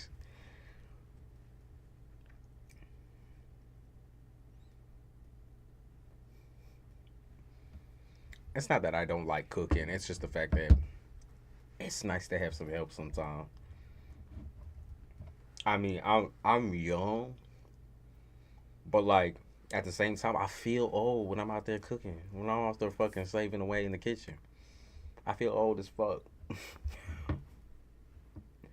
I think the one good thing about being the only fucking cook is also the fact that I get to like eat as I'm cooking, and then by the end of the fucking journey of cooking the whole motherfucking meal across hours, I don't feel hungry no more. And I'm like, damn, I don't even want a fucking plate of food myself. Oh, this is a good song. When you're the one cooking all the time, it gets old. Like, yeah, it'd just be nice for a change for someone to crock out a fucking meal. I know people try to, like old grandpa be making the garlic soup, but I'm just not into that. It's nasty. I have a job as a prep cook. It's nice to be on the other side of it. Yeah. Yeah. I like to be, I'm a little bit OCD with it. So I like to be able to control how things taste. So like I'll suggest the seasonings and stuff like that, but I feel like nobody can really use it correctly or properly or right. And it's like I'll give them full on instructions, or I'll write down what needs to be done, or I'll tell them exactly what the ingredients that they need to use, but it still doesn't come out as what I think it should taste like. So that's my OCD with it. I'm uber controlling in certain aspects. So for me, I'm just like, I might as well just make the whole goddamn meal then. Like, okay, it is what it is. If I'm gonna bitch, moan, and complain, I'll make the whole meal. But I still find it very, very nice when someone does cook me something. Makes me feel like, I don't know, a little special. You know what I mean? A little special. I want to try it, but it's gnarly. No, you do not want to try it. That shit is poison. That shit is poison. That shit will take out a whole household type shit. I would not. Mm-mm. Mm-mm. Even the smell of it is absolutely repulsive. It gets my eyes watering and burning. He stopped making that, thank fucking Christ. Probably because he's starting to fucking taste the battery acid, but god damn, man. Cause, oh my god. It's so bad, y'all. It's so bad. I don't trust most people's cooking. I don't either. I don't either. And that's the thing. I'm also the type of person who's very respectful. So if someone does, or someone's family makes me a meal, I'm gonna finish whatever I have on my plate, even if it's like a little bit, and even if it tastes like shit. And I will suggest things to them, like maybe next time use a little less of this and a little more of this. Yeah, I'll never be overly controlling in that aspect. I always want to make sure people don't feel like I'm insulting them. They'll never cook for me again. Like I said, I'm not mad at the fact that they're doing the work. Like at least I got something down my gullet. But god damn, dude, when it starts tasting like fucking battery acid, we got a problem. We got an issue. Like that shit makes me stressed out. Like the smell of it makes me repulsed from all food. Like god. And then also coming from somebody who has like a little bit of a problem, where I was drinking and popping, um, my stomach became, I think, just extremely like temperamental. So the things that I eat, it's not like they make me throw up. Like it's not like they make me like just, you know how most people have IBS. I have the complete opposite, where it makes me want to throw up, and then I get acid reflux. So Um, I don't have that same issue that most people have though, where it's like shit out everything that they eat. Like I wish I had that motherfucking issue. I wish I had that issue. Jesus. But like my acid reflux sometimes gets so bad, even with eating basic things like a peanut butter fucking sandwich, that it's very, very difficult sometimes to find things that I like. Things that I solidly enjoy though on a regular basis would be a salad with a bunch of meat and cheese in it. The thing that I could always eat, and I always know I love chicken salad. I love cheese. Well, IBS, my friends have told me horror stories. Listen, I have some horror stories about other people, but not about myself. My grandmother suffered from IBS, and then a bunch of my friends suffer from IBS to this day. So, and it starts early now. So, like, most of these people say, oh, yeah, we never had problems in childhood, but, like, there's some people that I know that was, like, shitting down their leg since the day they was born type. So, I'm just saying that I have a gluten intolerance. Most people don't know that about me. And that's why I'm very, very, very slow to eat. I want to make sure it actually gets down my throat before I pick it the fuck back up. GERD is horrible too. If y'all ain't never heard of that, and I think I've explained it on the stream before already, but the amount of like mucus that your throat will try to overproduce in order to protect you from the stomach acid is horrible. It's horrible. It creates like your voice to sound very, very raspy and fucked up. And it also creates like a almost like a barrier against you being able to actually eat what you want because as the moment that it hits your mouth, your body is always already ready for like an attack or like an experience or like or kind of like an allergy attack. And then you have to hawk up these fucking balls of snot or whatever. Sorry about that. But what it's done also is torn up my throat. So like my vocal cords that I have gotten I think he hasn't like fully looked at or examined my throat. They thought I had something going on with right here with what do they call that? The um what do they fuck what the fuck do they call that? Like it's right up under here. I can't think of it. My ADHD is terrible. But basically my vocal cords are seared and scarred from like a lifetime of vomiting. A lifetime of it. Since I was a child, I've had this problem. Since I was a child, I used to puke at least 3 times a week. They thought I had a stomach ulcer. No, no stomach ulcer. Just I have a severe intolerance to gluten. Thyroid, yes. See, Seth be on it. Thyroid. They thought I had a horrible thyroid issue, like a swollen thyroid, but everything is normal. Like my blood work is normal. Everything about it is normal. My stomach, though, is kind of the problem. I have a very high gluten intolerance. So anytime I eat something like that, it just my body's like, what the fuck are you doing, dude? What are you doing? And I thought about stopping to stop eating like the meat and the cheese and all the things that I really like and enjoy. I don't think I'm ready to do at this age, but it can also cause throat cancer. So it's kind of like that. It's kind of like you think about it. You're like, okay, my throat, it burns. It feels fucked up, but I'm used to it. Um, I'm used to it at this point in time. It fucking blows. It fucking sucks. But at the end of the day, I'm still eating what I want. And then maybe once I get to a point where maybe like 25, 26, where I'm ready to give up on all food, basically, because gluten's in a lot of food, y'all. A lot of good food. Then I'll decide that I'll maybe go vegetarian or something like that. I don't like pescatarian. I am also allergic to certain types of fish. I'm not allergic to shellfish or anything like that. I'm allergic to red fish. And then red meat is also not good in general, but red fish, like salmon, for example. And tuna. Weigh and measure if it's worth it. Sometimes me with dairy. I rarely eat dairy if it's not cheese. So I don't drink milk. You're younger than 25, girl. I'm 22. Everyone thinks I'm older, but I'm 22. Um, but yeah, so like the things that I do enjoy is just basically cheese, tuna, cheese.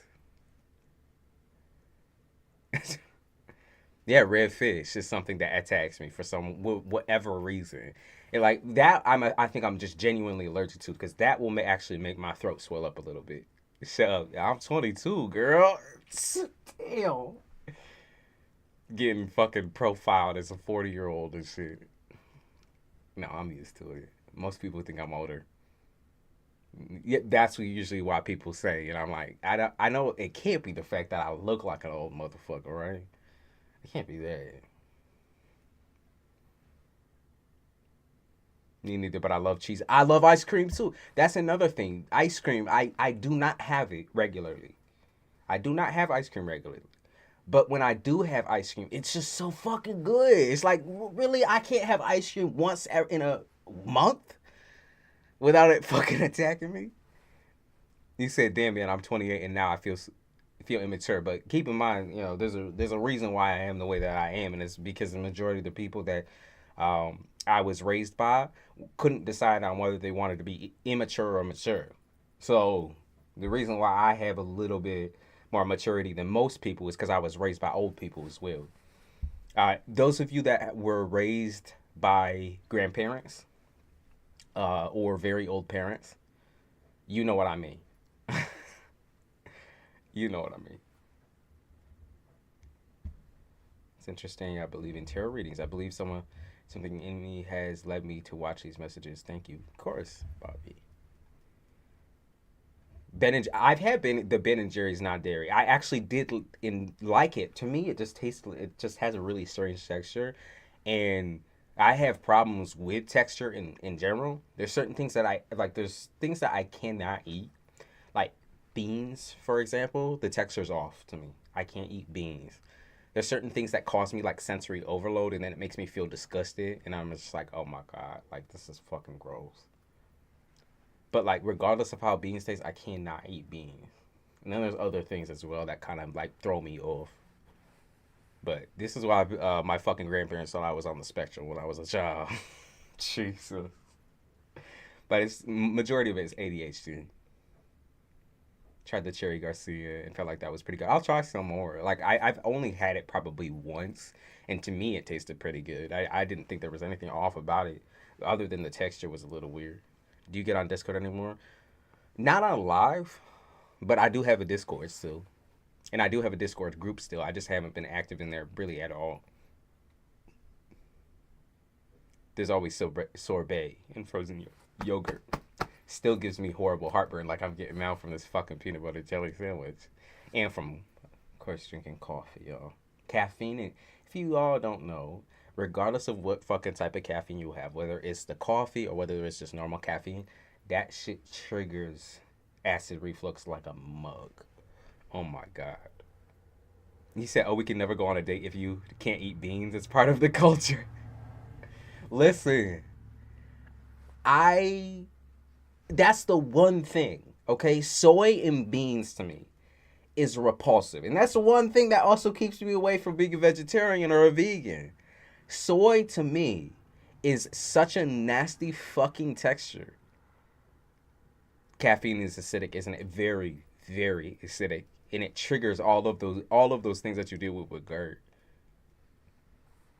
All of those things that you deal with GERD. It like brings it right the fuck up. So I can be having even a small soda, anything like that. I always keep water around me though, so.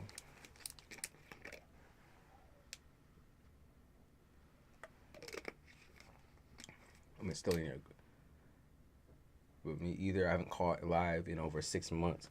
I've been on and off live, to be honest with you, and this is like kind of the full resurgence that I'm trying to have right now. Is to come back with adventures, basically film tons and tons of videos. Basically, I'm back filming, and then I post whatever I find, what I deem quality. Because more recently, the feeling of like not necessarily knowing what I want to film and what I want to present has been kind of bugging me lately. So what I'm doing is filming everything and anything. Anytime that I feel like, I don't got nothing to do throughout the day, I'm filming. That's what I'm doing. It also keeps me out of my mind too, the anxiety and stuff like that. You said I try to completely quit caffeine and try to regulate that anxiety because I have ADHD, and a lot of y'all that have ADHD know this. Caffeine actually has the opposite effect that it has on most people. So while it might raise your blood pressure, with people with ADHD, it actually creates like a calming sensation. So like you usually would be out of your mind and racing thoughts and everything like that, but it calms you down. It's like somewhat of a stability. It's the same reason why people smoke cigarettes for the nicotine. Same reason why people drink and can become like social drinkers. That's the anxiety part of things, and it can create that for people with ADHD. I've also really enjoyed drinking tea at one point in time, but then I stopped drinking it because it started to trigger more of a flare because it's a warm drink. And then I also really do enjoy to try to like put salad with every single thing that I eat. Also, why I was a stimulant addict, me as well. Me as well. And I was just talking about that earlier. I was just talking about that earlier. I said, when I used to pop, of course, a lot of the time I was a child, and most children just get into fucking stupid shit like that.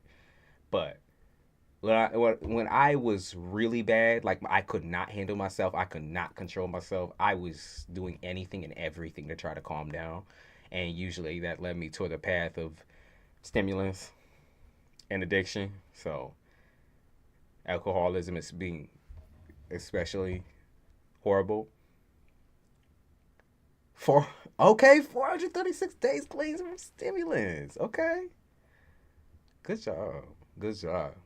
No, that like the hardest part is honestly the first fucking week, and then of course when people try to tempt you with the shit, like they still offer you a cigarette even though you don't need the shit, or they still offer you pills even though you don't need the shit. Yeah, beautiful lips, very. Thank you. But that's my big problem. It was I was surrounding myself with the wrong people, with the people that were still doing the shit, and I couldn't handle seeing it because it would stimulate that same chemical in the brain that was like, okay, like you need that bitch, like grab that shit. Like don't sit there and debate about it. Just grab it. So that is really a crazy feat. 436 days is a really long time. You've done a really good job. You've been around for my whole journey. Yeah. I remember your name. I remember your name. I remember that title. Mm-hmm. Yes. That just gave me chills. When I read that Victorious Virgo, that gave me chills. That's the same realization I came to as well with everything, just with everything. That's why I quit everything cold turkey and just cut off everybody. It was the same, for the most part, a very similar experience. I wasn't at a musical festival. ADHD. I was not at a music festival,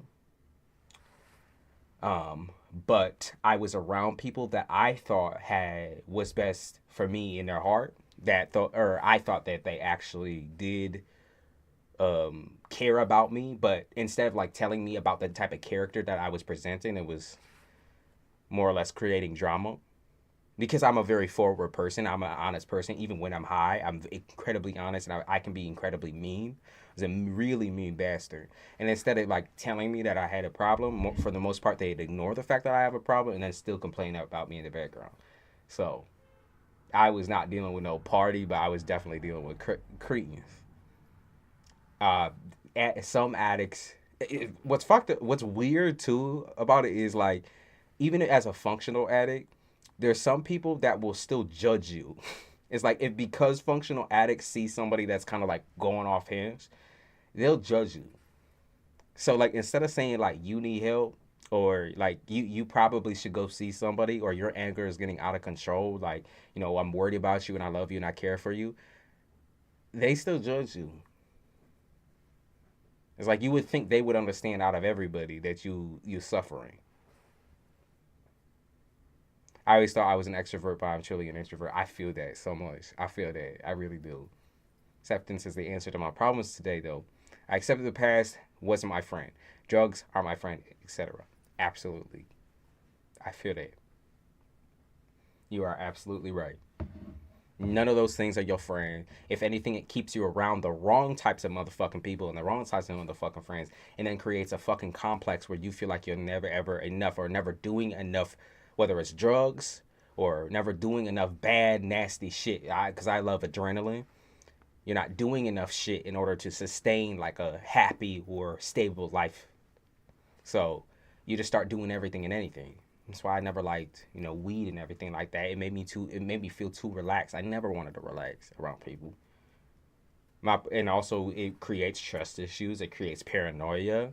Makes you start feeling like, regardless of whether you're sober or not, that you won't be alone. You'll never have anybody. But those are all things that you create in your head. Those are all like a mind space thing, where if you get yourself out of that environment, you'll completely change your life. And I did the same thing 2 years ago, 2.5 years ago.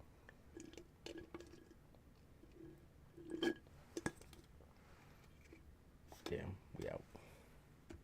I don't want no more of that. I'll drink this.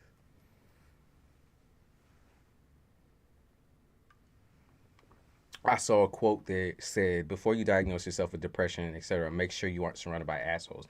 That's true. That's facts. That is facts.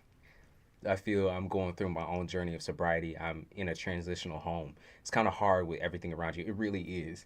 Because solidly, people don't always go towards sobriety because they want to.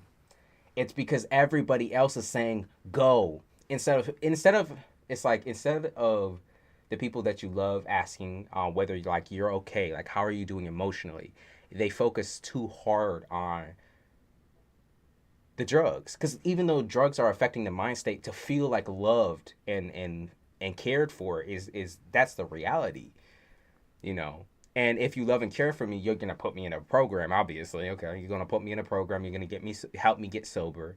You're gonna create a safe environment for me to get sober. But at the same time, care about me, love me, let me trust you. We can have both of those things, where you can also not be an enabler as well. Because some people really do need to be forced into treatment, but of course with the laws, they are allowed to say no, which is that's horrible. Because at the end of the day, they're all the people that are on the street and basically the Walking Dead type shit, they'll never get help. They'll never get the help that they need, because not only has their family given up on them, but the system also has given up on them. But I'm just happy I never got to that level of addiction.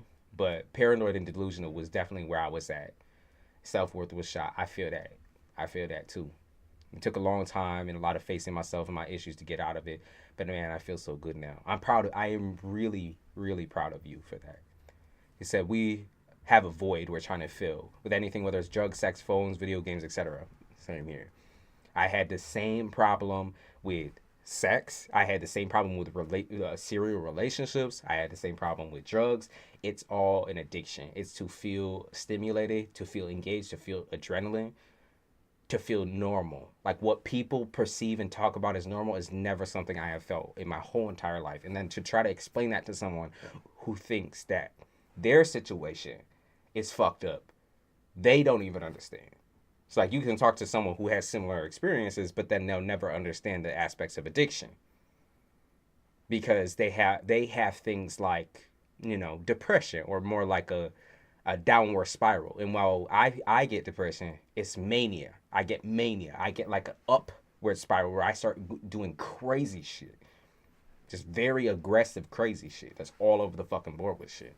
And most people are like, well, yours can't be as bad because it's not like, it's not like you're, ready to jump off a cliff and shit. No, sometimes it does really feel that way though.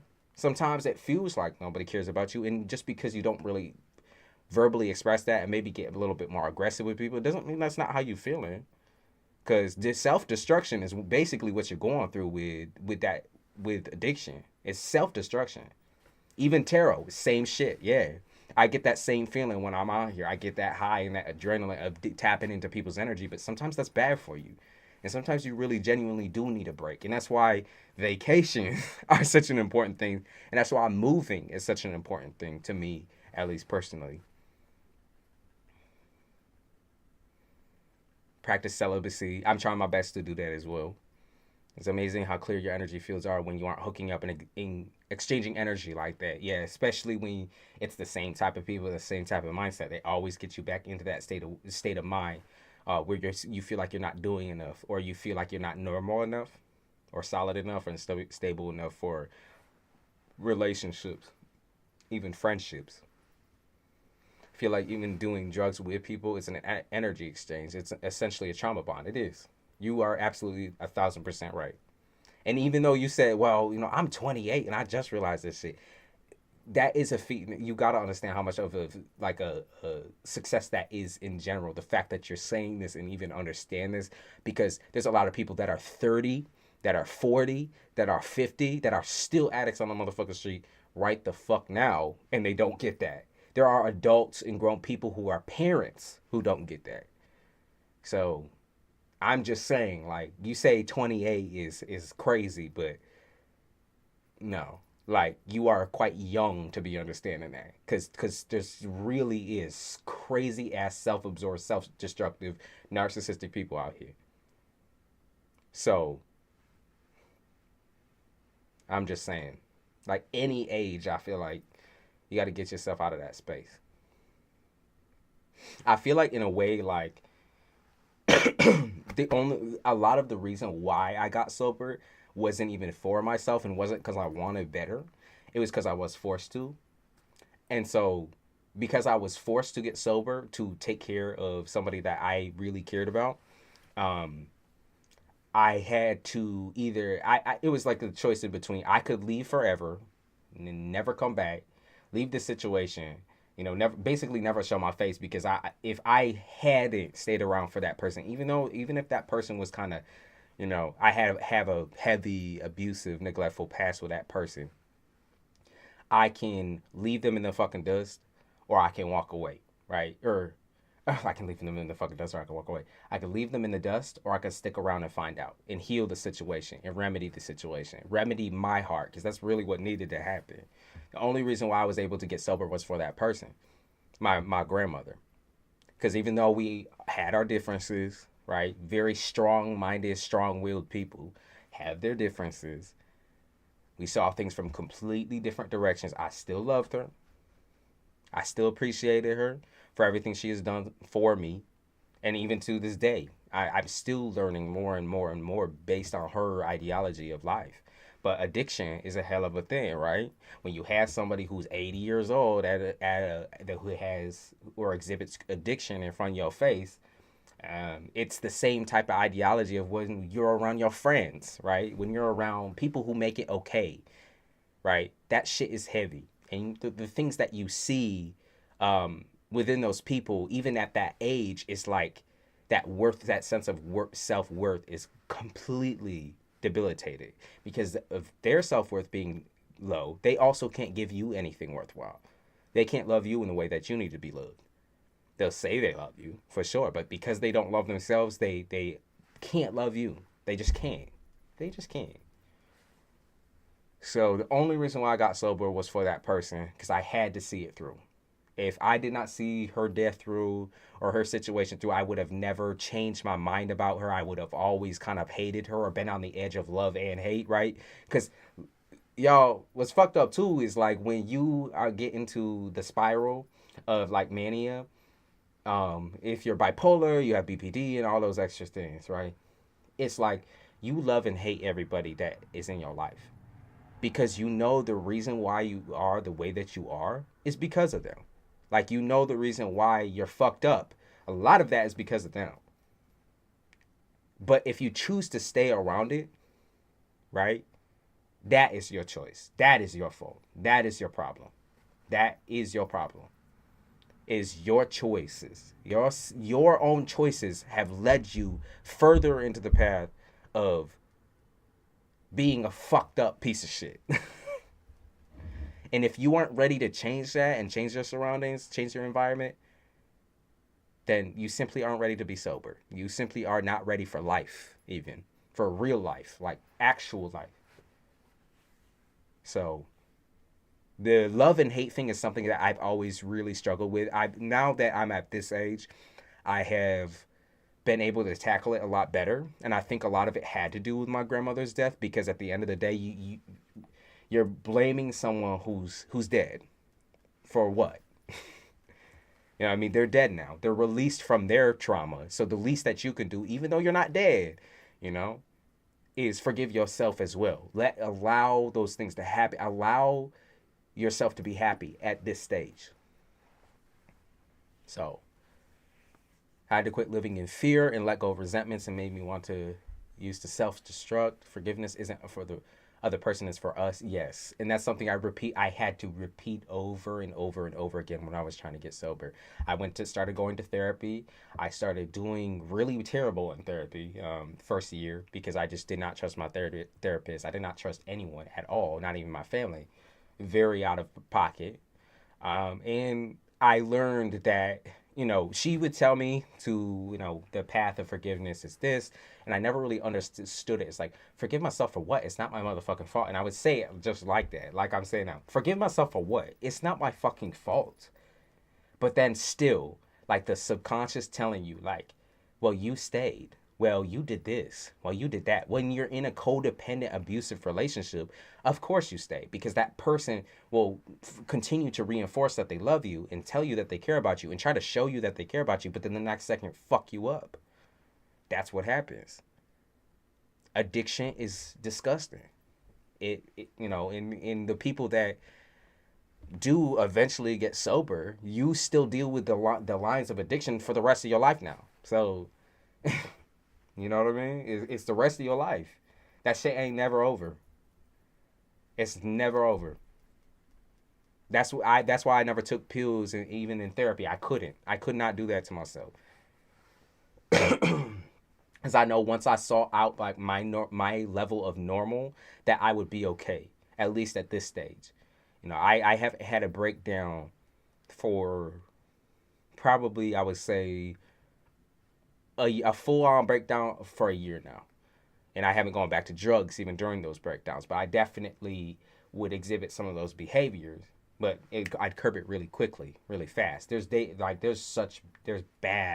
low lows. There's days where you're just like, oh my God. But you got to keep that sense of normalcy.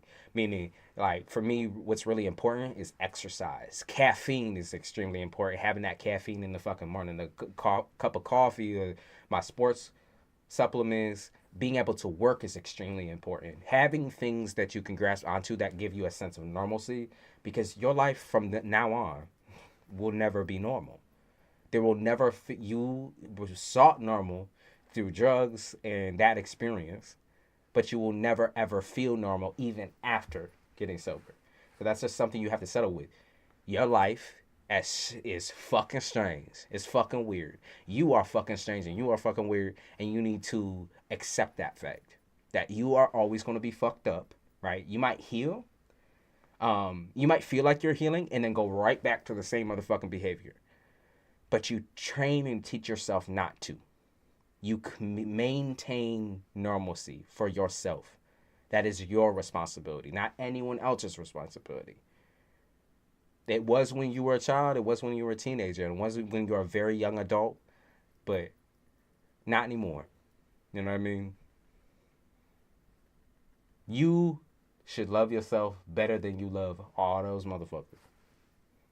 Getting sober is a spiritual gymnasium. There's so much to learn and experience past addiction. Absolutely. Absolutely. Yeah, and you just opened my eyes to my father's drug addiction. And that's why we talk about these things. That's why we talk about these things. Because it is important. It's not just the violin. Get out the small violin and shit like, nah. It's not like that. Okay. It's a lesson and a learning experience for all of us. Not all of us have the same life experience, but we have dealt with it in more ways than one. If you've been the victim of a neglectful abuser or an absentee or a drug addict or a fucking loser or someone who's you've had a depressed parent, somebody who used to be very, very, very out of self-absorbed, and basically even though they would be physically around you every day, they didn't feel like it. It felt like they were like a ghost floating through a room. You know what I mean? You know what I'm talking about when I say that. People can also be addicted to feeling bad. People can be addicted to feeling depressed, and that's a horrible, horrible addiction. They're addicted to feeling unhappy. It's crazy. But it's because they're missing something. And they won't admit to themselves that they are missing something. They try to give themselves the same benefit of the doubt that they try to give to other people, not even realizing that they're not the same, though. Their structure is just not built the same. And the things that they're going through in their mind is not the same. And they need to admit that. That's the first thing they need to do. Because therapy will not fucking help you or do anything for you unless you are willing to look at the bigger picture and admit the fact that there is something going on. And a lot of people don't want to do that. They're like, well, I can quit anytime I want to. Maybe that's true. Maybe you can quit anytime you want to. But what about maintenance? What about maintenance? What about having people around you to support your maintenance, though? Like, there's people that will disrupt your maintenance and fuck you up. But what about the people that support you?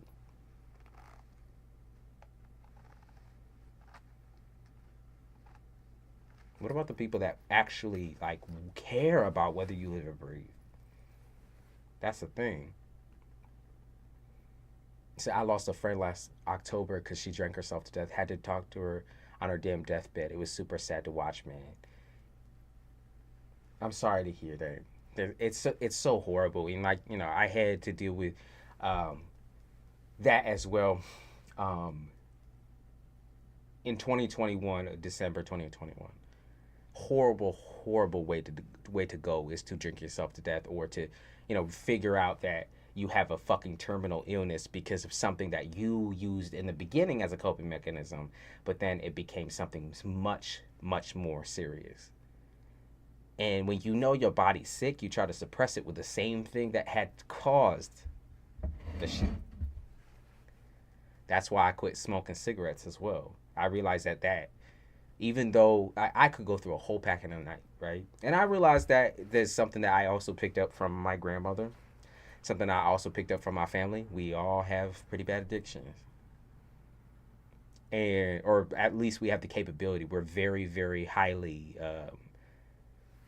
lean towards adrenaline. And actually, my grandmother was probably the opposite in that category. She wanted to suppress the adrenaline. So she drank like a fucking fish. And like when you get somebody who is a functional drunk, it's crazy. Because one morning, you can see them as like the most intelligent, smart. Like the reason why I am the way that I am is because of my grandmother, okay? For good and for bad. And one morning, you see them as like the greatest motherfucker. They're so smart. They help you with your homework. They do everything they're supposed to do. They get you up and ready for school. And then the next moment, the night or at 7 p.m. was my grandmother's time. Completely a different person. Horrible piece of shit of a person. And then you have to separate that in your mind. And that's the most fucked up part, is like you don't get 24 hours with the motherfucker. 24 hours of knowing this person as who they truly are versus what the alcohol turns them into. And a lot of people say alcohol wakes up monsters, or alcohol will turn the person into who they've always been. But I don't believe that. I believe alcohol turns people into their insecurities. Okay? It's not really how they feel. Okay? It's an insecurity. These are things that are valid. You're valid and you're allowed to have your own insecurities. But things that should never be pushed up and projected. Ever. You should never take someone down with your own insecurity. And I got it from both sides, by the way. My grandfather and my grandmother. So You know, I never fucked with my family. I never liked my family. I love my mother, but my mother abandoned me and also had addiction problems. So it's like you don't get a break when it runs through the bloodline. You just don't. You really don't. I have a grandmother I never met because she died 2 months before I was born, but the stories I've heard, she was a lot like me. I also have somebody that I used to be compared to um, in my life, where I was compared often to my mother, and then my grandfather would compare me to his father. You're a lot like you're a lot like my father. You're very intense. You're very angry. Very aggressive. You're very this way. You're very that way. Lost my mom from drinking. She always tried to stop drinking but couldn't. I took care of her for the last week of her life. I took care of my grandmother through her whole. There was 2 years of downtime where I got my grandmother as a sober person. 2 years, and that healed so much for me. And like I said, the reason why people might be like, "Well, you seem like you're a step ahead of the crowd," and that's the truth. Is because I got lucky enough to have that person survive for 2 years, even though I was wiping her ass, taking care of her, making sure she had her medication. I had to stop school. I had to stop like I said, I had to stop drugs in order to take care of that bitch. I couldn't even do that. I couldn't afford to do that. I still was able to meet her as a real person, as a real human being, person to person, level with her and love who she was, or love who she is, not who she was to me. Love who she really is, you know. Like people deal with so much unbridled bullshit, untreated mental illness. Like you're saying, Victoria's Virgo, like untreated mental illness is crazy. It's crazy, man. Because it's all like whether it's genetic or comes from the environment, and majority of it, y'all, is triggered by environment. You can still be bipolar and be in a good family, but at the same time, you have support. So the way that you show through with some of those behaviors will be different from the next person and the next person and the next person. Now, are you are you going to lean more towards drugs? Yes, because regardless, you still feel different. Even if you're in a good family and a supportive family, you're still going to feel different. You're still going to feel like nobody supports you. You're still going to feel like the black sheep, and you're still going to feel like the crutch. That's how you're going to feel for the rest of your fucking life until you get out of your head and say, I am different, and I am proud to be different. I am proud to be, even if I'm fucked up, right? I'm proud to be fucked up. Not proud to be fucked up on drugs, but proud to be fucked up. Because even though you fucked up internally, and even though you need a little bit more love, right? It's like, I say you need a little bit more love, but like majority of people who deal with some of these things, they love more than most people. And that's also a part of the pain. That's also a part of the pain, is learning that how to create boundaries so that you don't overstep and give someone too much of yourself. Because even people can be addictions. So the moment that you get off drugs, the moment that you get off alcohol, drugs still, but the moment that you get off anything that's addictive, then suddenly you're addicted to a person or an ideology or a thing like tarot. Like, and people are like, well, that can't be unhealthy, right? Like, and I'm sitting here listening to you. It can't be unhealthy. It can be. You get way too invested into the psychology and start forgetting yourself. That's the whole reason why you go onto drugs in the first place, is to try either to forget or to suppress, to get rid of whatever that nasty ass feeling is. So, just think about it. It's like, are you here because you have nothing else and this is your coping mechanism? This is your ability to suppress? Are you here because you're trying to learn something, or are you here to suppress something? Because having your ears open and listening is different from actually retaining said information. Like, you can hear me say something a million times, but is it really helping you? Is it really pushing you to become different? Because that's what I try to push on my channel in general. And I'm not going to say I have like the biggest influence in your life, because a lot of you guys have kids. A lot of you guys have parents or a parent or somebody in your life where you care about them more than even yourself, right? Even your fucking self. So You know, can you really solidly say that you want him to get better, right? And if you're not, then admit that. If you're not ready, then admit that, please. By all means, that is the first step. That is the very first step, is by even acknowledging the fact that there is something there inside of you that doesn't feel right, that feels broken, that feels fucked up. That is the first thing that you need to do. It's like, I know I'm different. And when people say, well, you're unique, what do they mean by that, really? When they say you're unique, right? What do they mean by that? I never took that as a compliment, by the way. Like, what the fuck is that? I personally never took that as a compliment. But I know what that means, though. I know I am different.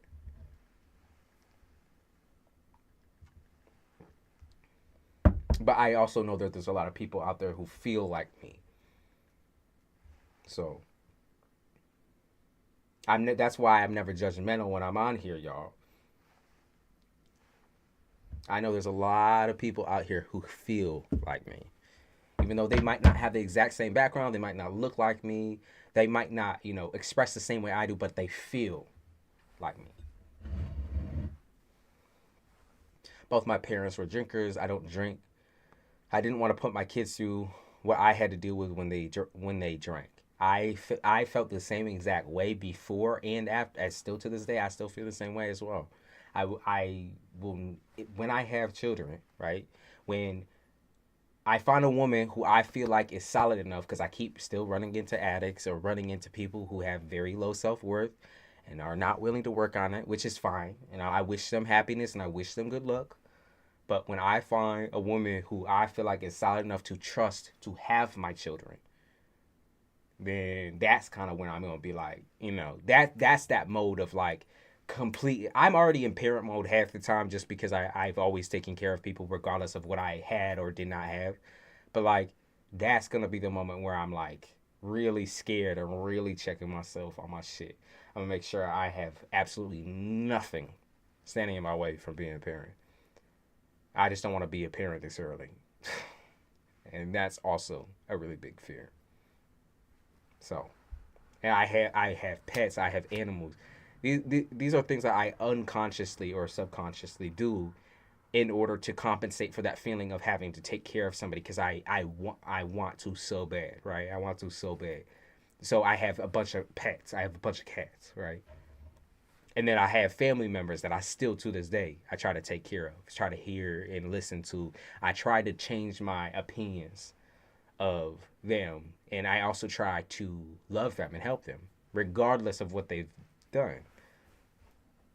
I do that shit subconsciously. I don't even when I do it, I don't even think about it. I really don't. When I take on a fucking animal from the street, I don't even fucking think about it. I'm just like, I'm gonna do what I instinctually know how to do, which is take care of somebody or take care of something. Give that thing my time, my energy, my love, my space, food, water, whatever materially. Make sure whoever it is or whatever it is spoiled as fuck. That's for goddamn sure. But that's difficult on a romantic scale, romantic level, and a family level too. When you come from that trauma, when you never was properly taken care of. So, y'all know what I mean. They're different when they're sober and different when they drink. They just project their insecurities. She was and is best mom ever, just different when drinking, but not me. I see that a lot in caps. Yep. It's a lot in earth signs in general, and I will say that most affected people are earth signs, but if you have heavy earth in your chart or a heavy earth placement, you definitely get the same thing. You definitely get the same thing. Where you just always have this urge and inkling to nurture and be a parent, even though it might not even be your place to. Good Samaritan. Yeah, in a way. But if anything, like, we say Good Samaritan, but it comes from a selfish place. Because that's also where we find ourselves trying to change people who don't want to change, or trying to sit there and lecture people because we want what's best for them. So it also can come from a more, it's nurturing but parental. Cap and Virgo, yep. And Taurus as well. Taurus as well. Taurus ruled by Venus, they can sometimes be the most parental, and they're soft. They can be softer with it though. That's the problem that Virgo and Cap have. We're not soft. We are not just not soft. We are not built to be. We will tell you the truth and nothing but the truth. So help me. We will put that shit forward. But we're not soft. And people get really irritated or really, really, really like intimidated by that. It's like we're sensitive, but not soft. We're not that like person that is going to sit there and be, are you a Taurus? I'm Taurus, ascendant and Taurus moon. Now in so Western astrology is not what I go by. I go by Vedic just because I study it actually more than I do Western now. And I actually listen and watch those horoscopes.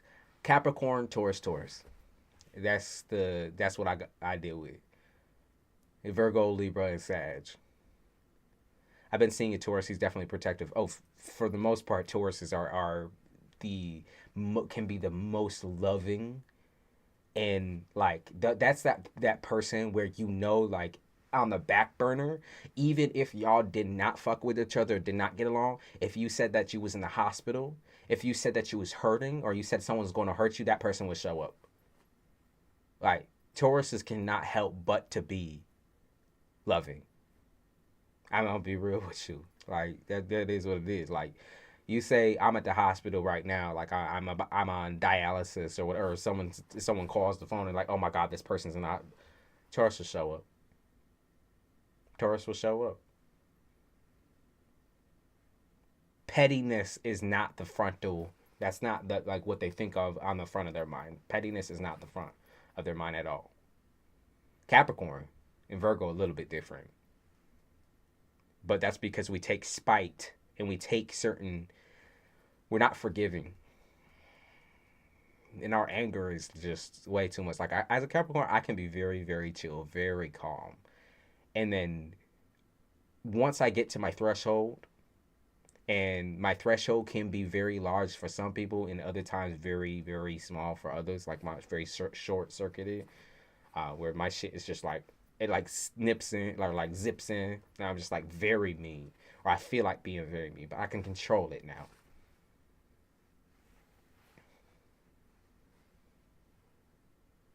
That's true. I had a kidney surgery in July. I rarely see my Taurus mom, and she showed up. I'm just saying, like, they will show up. They will show up.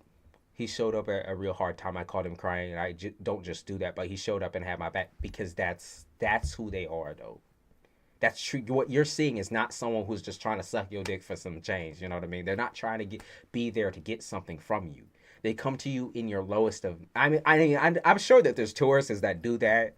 I'm not gonna cross that off because there's also Taurus affected people who are pieces of shit. Okay, but I'm saying for the most part, a lot of Tauruses are even at your worst level of relationship will show up for you. Okay. Now, will they act like they're burdened by it and all that, and maybe even still be selfish? Absolutely. But they showed up for you. A lot of the time, not for them. They showed up for you. So, I had my best and longest relationship with a Capricorn. Like I said, we're fully capable of handling our anger. But one thing, my girlfriend right now is a Virgo. She's very, very, very good at actually handling her anger. But when she gets to that point, the pettiness is unreal. For me, pettiness is, I'm like, that shit is beneath you. Like, I always thought, I'm like, that shit is beneath you. Why do you need to say certain things in order to get a reaction? It's like, that's going to be my reaction, though. So don't fucking do that, right? Just leave that where it's at. We can talk about it, and we're getting way better at that. But I'm going to be real, like, Virgo is a frustrating motherfucker. Virgo is petty. And petty, it's like, I know you've been through hard shit, man. I know life has fed you every single piece of shit person and experience. I know that, right? I know that. I'm painfully aware of the fact that a lot of times I attract strays or people who are out of the norm and people who don't feel loved or accepted by anyone because and then they feel special because I love and accept them. But just as the Lord giveth, the Lord taketh. And I can be a real bastard when it comes to that shit because the moment I feel spited and someone act petty towards me, I'm like, who are you? Who the fuck do you think you're talking to? And who the fuck are you? Definitely not the person I fell in love with. That's trauma. That's neglect. That ain't you. And I never that's the thing too. I never define someone as their trauma. Like I know that a person isn't just a piece of shit at the end of the day, even if they are in that moment. I'm able to separate someone's anger and in like momentary trauma, like trigger, because I have triggers too. So who am I to fucking judge, right? I also have extreme triggers. My grandmother's a Virgo, and she definitely petty and controlling, but she had unresolved trauma. Yes, that's what I know about Virgos. Is often what they view as like what they view as no, this is just who I am is actually not at all who they are. Virgos are very shy, sweet creatures. Virgos are very shy, sweet creatures, by the way. Like, if you have problems understanding a Virgo, it's because you're viewing them as the tough, strong exterior, and you haven't gotten down to the shy bits. Because I know Virgos. My stepdad is a Virgo. Okay. I know Virgos because a lot of people in my life that I love are Virgo and Scorpio affected. Oh, God. Pettiest of the petty. It's like a petty battle up in the bitch. But for me, that is the most triggering shit. But my brother is a Virgo ascendant, and he's my baby bro. So trying to teach him everything, trying to teach him how not to be like everybody else, how not to be like my family. Like, oh my God, like he's just like my grandmother, just he's sober, right? He's just like my grandmother when we could have good conversation. Little sarcastic motherfucker. Scorpios are goofy motherfuckers, and I love Scorpios. My best friend, who I still talk to, um, my best friend who I met in, I think, kindergarten, is still my best friend to this day, and that person's a Scorpio. She struggles with addiction. She struggles heavy with addiction and that same feeling that we was just talking about. But still to this day, I know that person has my back. That's something that Scorpio and Taurus share. Now, Scorpio can be petty, though. Scorpio can be the pettiest of the petty. And if you have Taurus and Scorpio in your chart, you know what I mean. You're always 50-50 on whether you should blow someone off or you show up for them. You're always 50-50. One foot in, one foot out type shit. You know you care for them, but you know you want to do something petty, too. Right. But I love Virgos, particularly for the reason is that it's not challenging for me to understand why they act the way that they do. It's not challenging because a lot of the time they'll tell you exactly the problem. Now, will they make you work for it a little bit? Sometimes. But at the same time, it's harder for me to understand people who try to hide their emotions and feelings. And it's also hard for me to understand people who don't talk about their trauma. Because at the end of the day, even though it doesn't define who we are, it is something that definitely was included in the mix. Like when whoever was making people, whether it was God or some other motherfucking thing, when whoever was mixing up the motherfucking pot, they definitely added some fucked up shit in it. Let's be real. Like fucking, they put something in the mix. Like they sprinkled a little bit of X in that mix and shit. Like they did something, okay? They did so. Just saying.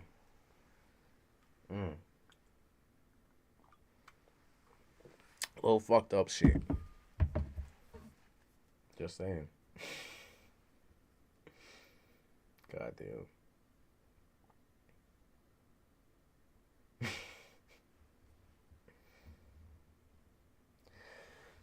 I think I gave up on this peanut butter sandwich because it was giving me GERD and I wanted to talk instead of cough. I'll eat it afterwards, so you already know I'm a hungry bitch. Hi, people that are coming in. I can do a couple of free readings for those of you that are new. Welcome. It was just, why am I always stuck for a Cancer? So,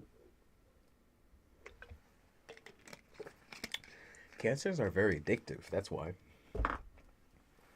I find Cancer, and I'm the opposite sign of Cancer. So for me, you know, it's like it kind of makes sense, but at the same time, it's not always opposites attract. Sometimes it's opposites repel, and a lot of the time for me, I when I see someone who has the traits that I desire, then I kind of follow after that person. And I think that's what we see a lot in Cancer. They have such a good potential of being a good and very emotionally vulnerable person, but sometimes that potential is exactly the problem on why like you shouldn't even be with them in the first place. Like, you need someone who understands you, not projects onto you, and not emotionally tries to trigger and traumatize you. And of course, Cancer can also be pretty petty. One thing you will realize about Cancer as well is that they have like a pretty solid foundation for being like a very like kind and loving partner. Like, they have that foundation. Like, even if they come from a fucked up background, what you realize is they don't show it. And because they don't show it or talk about it, in the time that's necessary, like you should talk about it, not right in the beginning, but as y'all become closer and closer, they should talk about it. Because they show it, it's also it's kind of deceitful. What are you wearing for Halloween? I was thinking about doing Harvey Dent, Two-Face from Batman.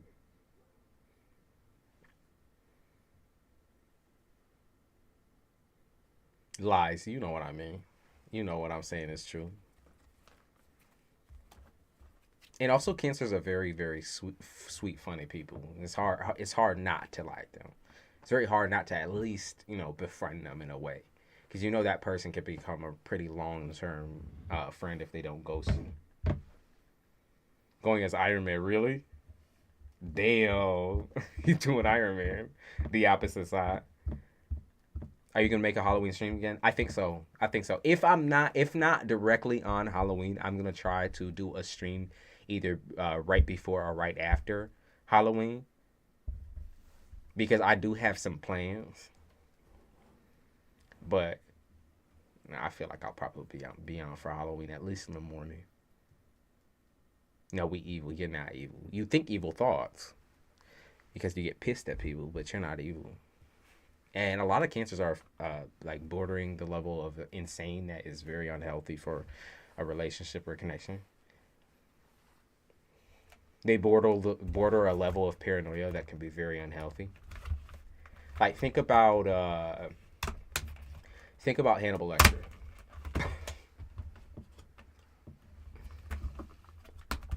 I dressed up last time. I really want to do that again though.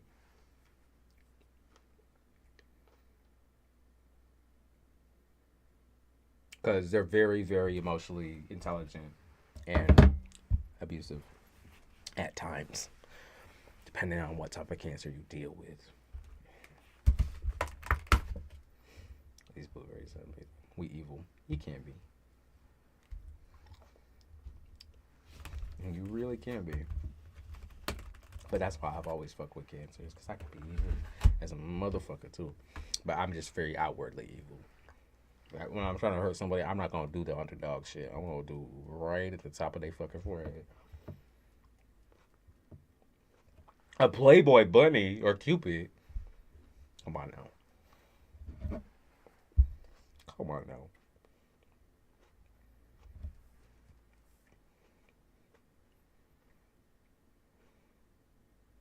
Come on. You know what they say? They say Hannibal Lecter is an Aquarius. Come on now. It's so disrespectful. Where did my Western astrology and Aquarius? I disagree.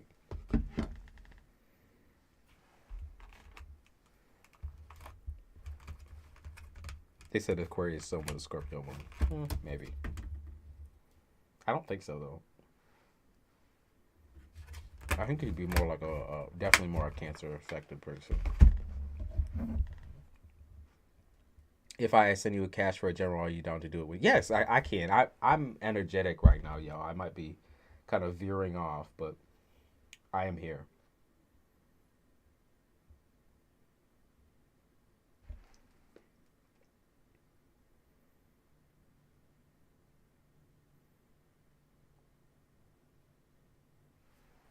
Okay. Yeah, I do have some time left. I have an appointment coming up, but we should be good.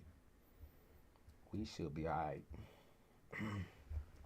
So let me do a couple of free. Who had a free question? Let me see. Who's still here and had like a free question? This is fine. Because I can do a quick 2 or 3 card pull for you.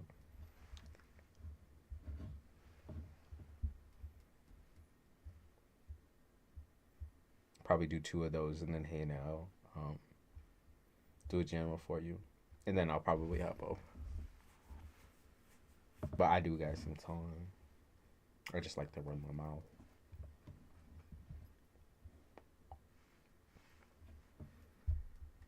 Cynthia, what's your question? You shall not drive. Yeah, you can. Everyone who say yeah, I got one, then yes.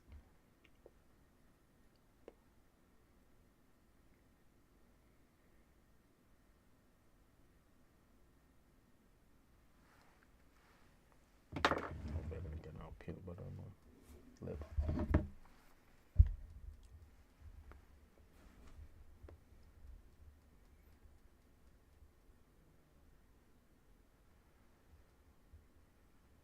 Relationship it out.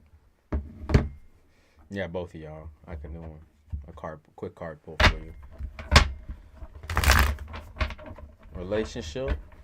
2 cards for relationship. 2 cards for him.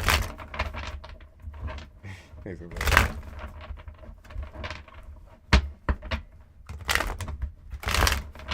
cards.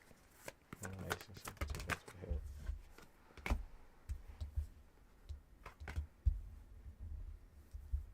Relationship.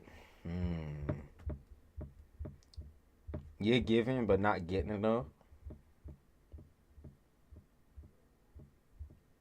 Someone's afraid to lose you, or someone's tired of trying to remedy the situation. Someone feels like all the love that they have for you is somehow being like tainted or twisted back on. It's like almost like you're twisting the way they show love for hate, or the way that they show love is too mellow for you. It's too like sweet for you. Like you want something more intense, and they don't know how to show you that. They have a lot of trouble. Well, actually, pure how this goes, because this could also be you. But like they need more reassurance, and so do you. And so you guys are kind of stuck on that in between where, Cynthia, you don't know how to approach like a actual loving romantic relationship. It just me, it feels like it's really lackluster. It's really starting to drag on you.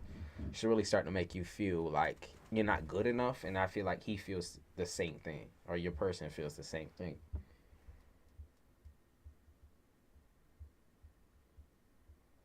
Both of y'all are unwilling to make compromise, or you're unwilling to sacrifice like your independence to be in a relationship. So why the fuck are you still dealing with each other? Like, why is that? Why is your primary to make a relationship work if you're still wanting to be in your own head, and you're still wanting to be independent? Like, you can have both things at the same time, but when you're in full independence mode like this, and you're not willing to make a compromise, like I said, and change behaviors, then what the fuck is the point? Like, you're basically still single in your head. Like, neither of you are willing to compromise on that situation. So that's what's going on. You get sick of each other because that's the problem. Instead of doing what the other person wants you to do to make them feel reassured and valued in the relationship, you don't change, and you don't do anything at all. That's for both of y'all, both, by the way. It's like like it's a competition. It's like someone will say, like, I have a problem with you being friends with this one person because this one person always tries to sabotage your relationship. And then the other person is like, well, I have a problem with you having friends in family at all, motherfucker. I have a problem with you talking to this person, that person, this person, that person. It's like you try to throw it back in each other's face. It's like, it's not healthy. It's not healthy. It's really not. And then your health, Cynthia. Health. Six of Wands in the reverse. You're no spring chicken. That's what they said. You're no spring chicken. Okay. I'm gonna say health. It looks like. Uh,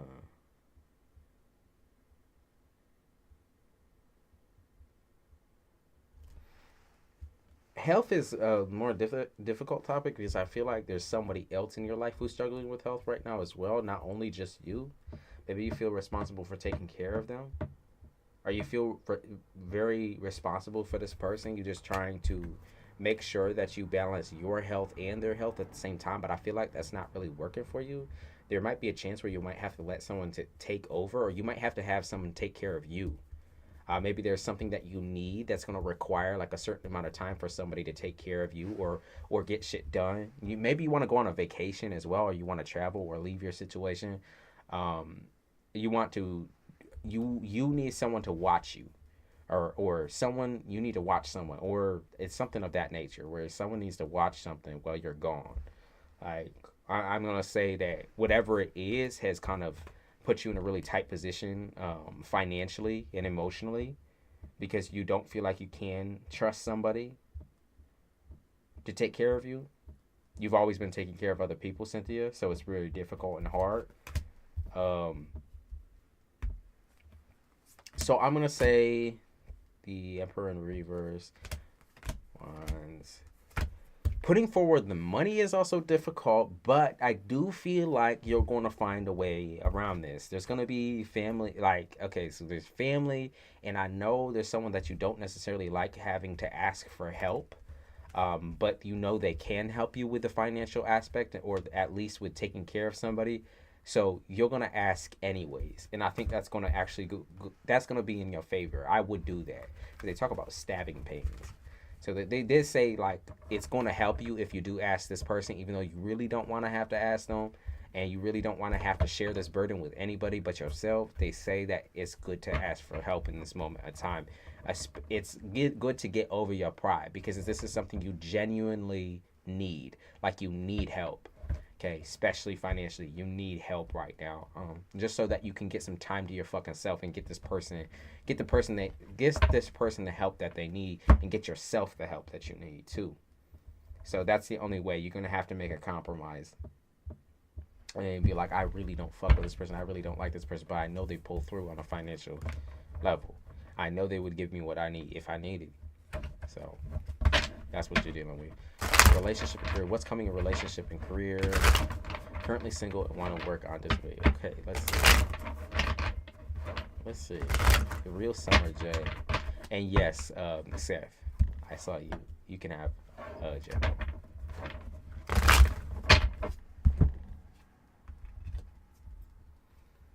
Relationship. Oh, they want to talk about career first. Okay, so you have several different creative uh, endeavors that you could possibly lean towards.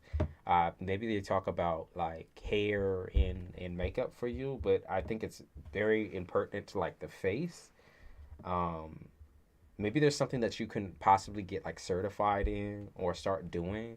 Like, why did I got some real specific things, and I don't know if this is applicable to you, but they talk about like alterations or modifications. So it could be tattoos, it could be Botox, it could be just something to do with the face in general, like facial alteration, um, or making someone look really different than how they actually are or how they look. Maybe that's what people initially think about you when they see you. You look so different with makeup on and off, meaning you look beautiful naturally. You look beautiful with makeup on. Maybe people get triggered by the fact that you wear makeup or do your hair a certain way. Like they get triggered that you like to present yourself in a way that you love and not what they want. They get triggered that you want to look good for yourself, and they think that you want to look good for other people. So we're kind of blending the two. If it makes sense, we're kind of blending the two readings together. So financially, they're saying that there is absolutely something that you can do on disability, and it start your own little thing on the side. Um, but then there's also something that kind of clouds your mind, which is centered around self-worth and the fact that people, instead of like supporting your idea or supporting what you want to do for work, and maybe it's something more like what I'm going to say taboo, even though I don't really think sex work is taboo. Maybe you want to do something along those lines or make a channel for like makeup or something along those lines. But like I feel like people are against it for whatever reason, or I feel like you walk that path alone because nobody is secure enough or stable or steady enough, or maybe you're not secure enough or stable enough or steady enough to actually put your work out there. But they're saying that's something that you need to do. Like the breakthrough is simply just you doing it. The breakthrough that you're looking for is just you doing it. Like for some reason you're like, well, it's not worth it. It's not really worth it because I'm gonna have to start now, and I'm starting to feel like I'm losing time,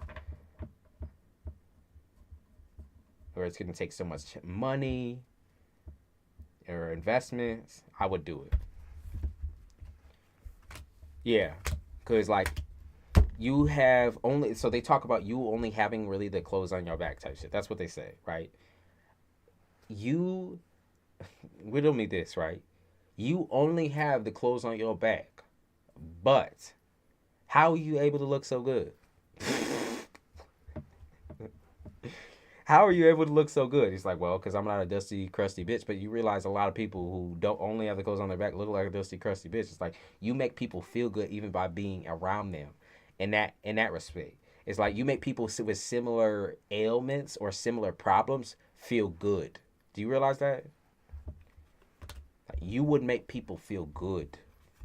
Okay.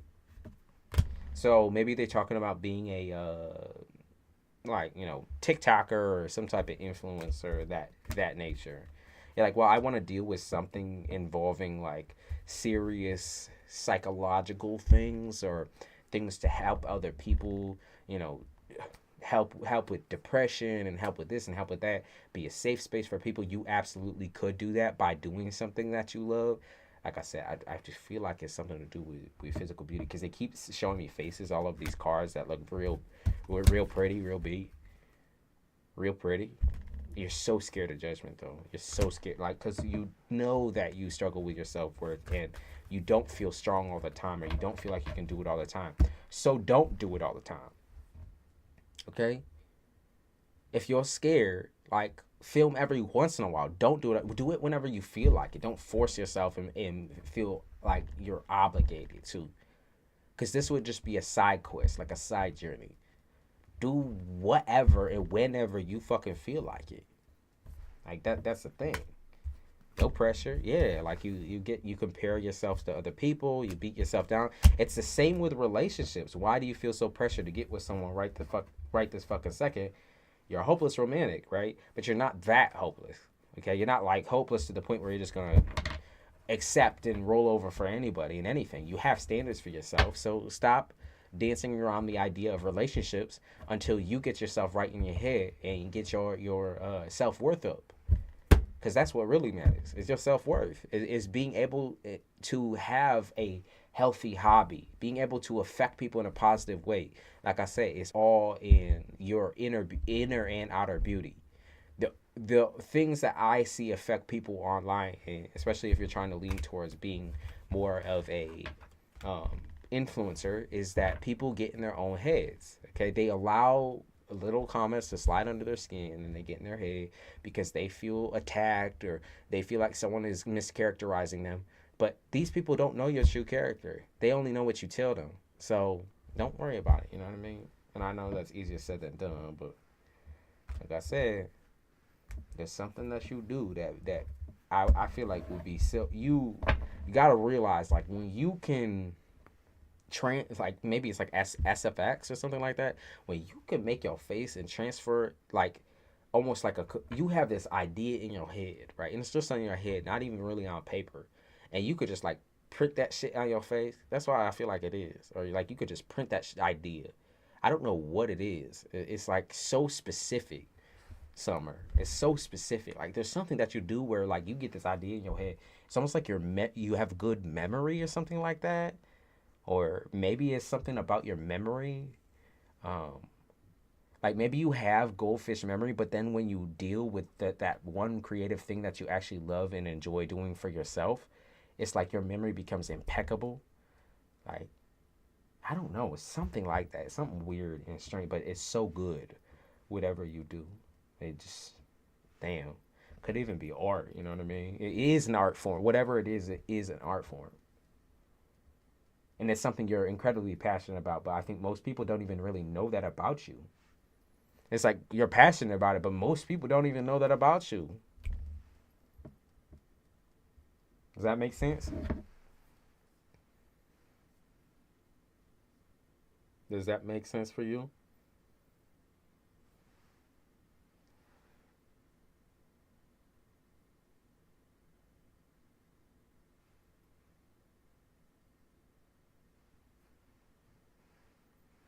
Let me pick this song.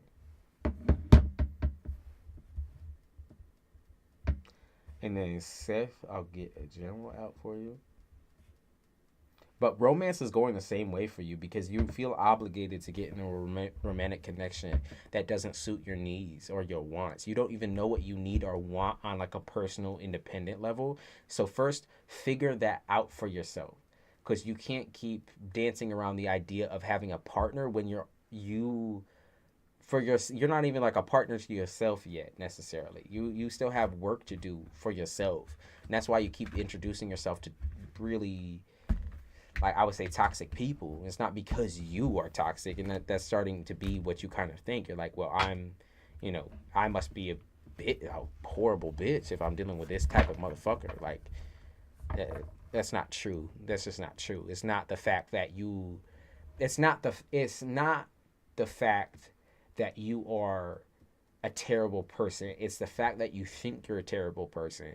Because you think that, you also go into relationships with other terrible people, even though that's not who you are. And you know that's not who you are. Like, you are really hard on yourself, incredibly hard on yourself. And you need to learn to be a little bit more selfish. Okay? The men are not like a priority here. You are a priority. But I can't figure out the career. I would lean towards something a little bit more on the creative influencer spectrum. Even if it is something where, you want to go into a workplace with like a group of people, I would try to keep it in the zone or in the realm of something that you can actually find yourself like creatively expressing. So whether it's hair, whether it's makeup, where it has to be something where you're actually engaged in it. Because I just don't see you being able to sit behind like a desk for very long, or to be able to have something like you know, a normal situation. And I would say normal in ref terms because most people are just not that, like, creativity is not what they focus on. They focus on the material and the bag. But like I said, be a little bit more selfish in that category too, Summer, because at the end of the day, you know that you're not engaged in a situation and you would not be happy and you'd be actually pretty depressed with a situation that you couldn't fully express yourself. Like, you're way too hard on yourself sometimes. Like, you are fully capable on changing people's lives in a career that would be more or less a creative thing as well. You can have both worlds. You can have both things. You really can. So an influencer. You also very intuitive. So if you haven't ever tried doing tarot or tried something in the spiritual realm of things, I would probably get your thoughts sorted out first on whether it's really what you would want in the first place. But I would try it. astrology and tarot, because you definitely are heavily intuitive. That's why you feel people so hard. And that's also why love is so addictive for you, because you feel that so fucking hard. And sometimes that's way too much. And that's why I'm saying if it's too much for right now, then don't. But I would try out tarot, or to even to get yourself your own deck of cards and use it only for yourself. Just practice. If you haven't done that already, I would try that. But some type of influencer for sure. What the fuck is that? Something black. Oh, I know what that is. Cause I burnt a bay leaf earlier. Left ash on the table. Let's see. Let's do that.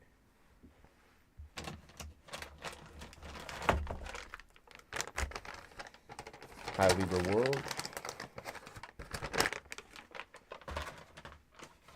Hopefully that gave you an idea.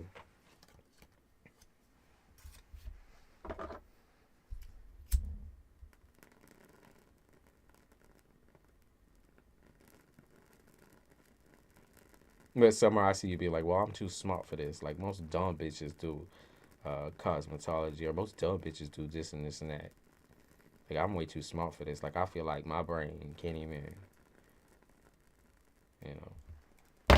But I really do think that you could mix and meld the two together, whether it be beauty and astrology, or healthy healing coping mechanisms that you express to people online, and also do your makeup. Something of that nature, though. I know that for a fact. I know that it's going to be influencer, where you affect other people's lives for sure. I said music. If music is something, music is under that art form. So if music is something that you feel like that's been your form of expression, or your form of getting out your feelings, your emotions, and your beauty, then absolutely, that's just as I would say valid. You're like, well, I know I wouldn't be able to make any money off of music. You don't know that. You really don't know that. You really don't know that. Like obviously initially it'd be difficult, but you have to struggle through those points in order to become successful in the first place. It might not be handed to you, but you do have a gift.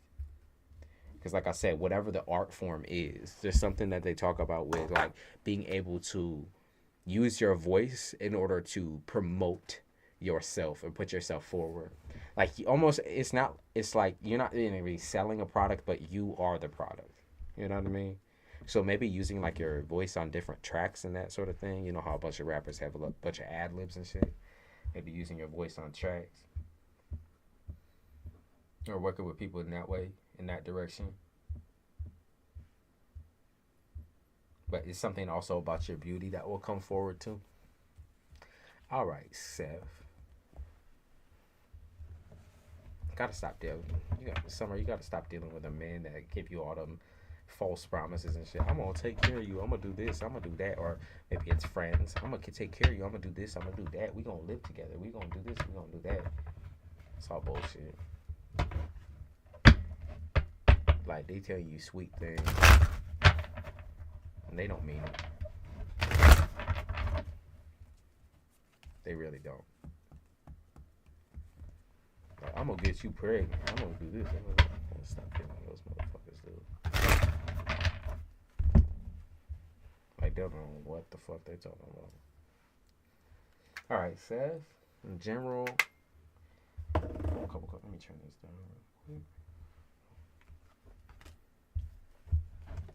Oh, let me use this deck. Let me switch.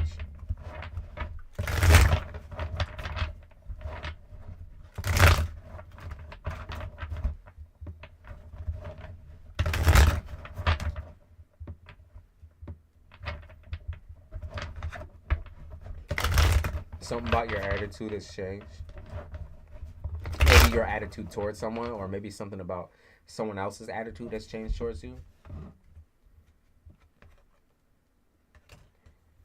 Is there an older woman or an older man that you're dealing with? It's someone older who you feel like has changed or changed their attitude, or maybe they mean older in the terms of how long you've known them as well. Maybe they switched up, or there's a different tact that someone is using in order to try to um, get with you or get under your skin, or and talk about master splinter. So someone is like maybe different than what you've ever dealt with before. Because I keep talking about like history. Maybe someone's like a history buff, or they're very intelligent and smart. But I think that's the harder to handle part of them, because they also can go without talking to you for a really long time, or they can go cold on you for a really long time. If you've been wondering what's been bothering you, I feel like it's this person's coldness or their ability to like kind of back away from you when you kind of feel invested a little bit. It's like you feel more invested than they do. I'm gonna be real with you. You do.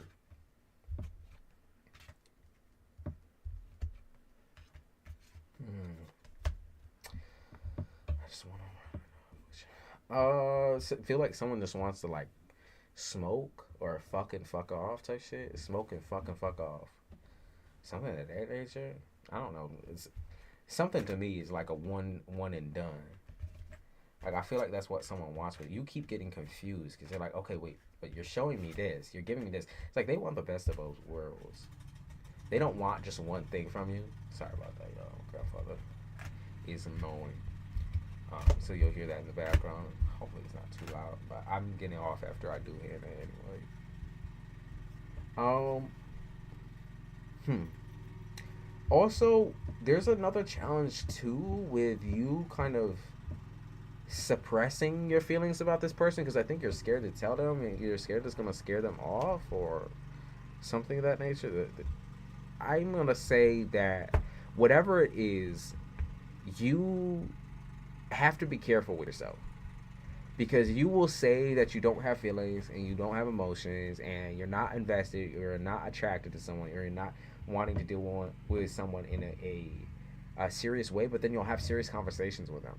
Like, well, we can have both. We can be friends and we can do this and do that and do this. And I don't think it's that simple, though. Like, I really don't.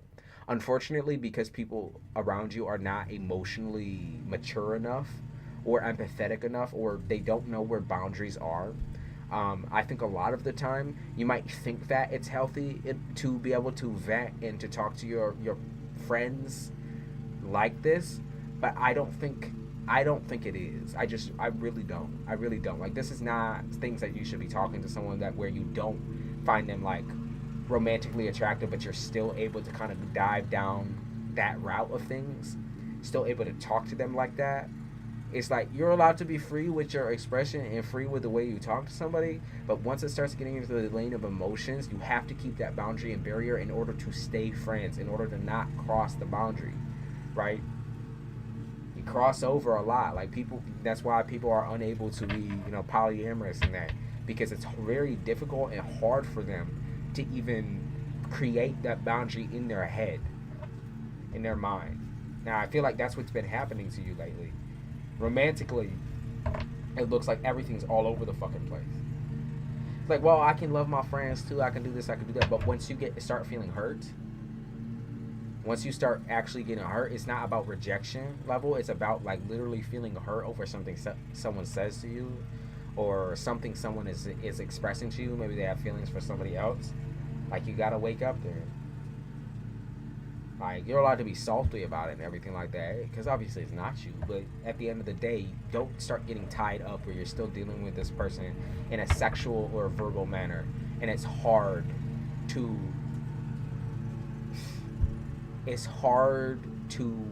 fit that aesthetic of being both like open and loving, and then like being, what is it, private and monogamous. Because I feel like there's someone is very flaky. Okay, that's what I will say to you. Someone is very flaky, and I would not trust them fully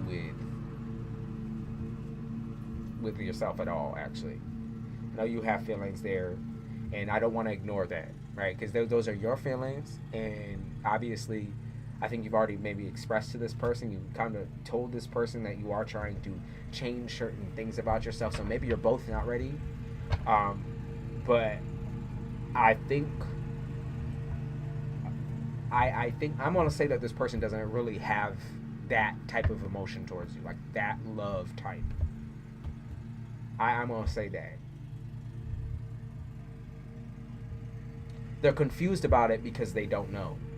They say they don't know in order to drag out the situation, drag out the connection. You notice this though, like you know this. This is something that you know, or this is something that you feel. The flake, right?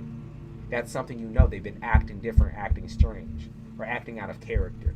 Or maybe they notice this about you because you've been the one taking business. But whatever it is, there's no like ending where this ends up into a relationship or a connection that is healthy. Okay? And I say that for certain because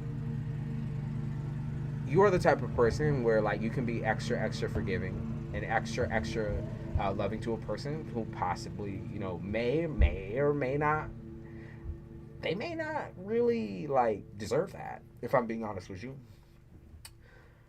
But at the same time, I think that over time, and I don't know if this is like Scorpio in you or wherever it's at, like there's water, heavy water in you somewhere, in some placement that has created this like inner uh, subconscious level of like tolerance.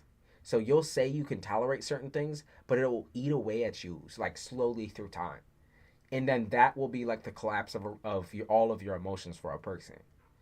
Could also be like Capricorn in you, because you know I know I get this way where it's like you love somebody so much, you put in all the work, you be doing this, you be doing that, making exceptions, and then trying to change yourself and all of this and all of that, and then because they simply won't change or won't grow, they won't go anywhere. It's like they won't go anywhere with their life. They don't take action. Right? You're an action oriented person and they're not. It's like you at one point in time you were an action oriented person, and or you weren't, you were depressed, right? You were feeling down. You felt the same way this person felt. Okay? And then like I just feel like you're making exceptions specifically for a person that you kind of value because of the similarities or because of certain things that you've been through and have gone through. You used to be a lot like this individual, or this individual you really can relate to, like you can actually talk to them, and that makes you feel so good. But like sometimes it's best to just talk.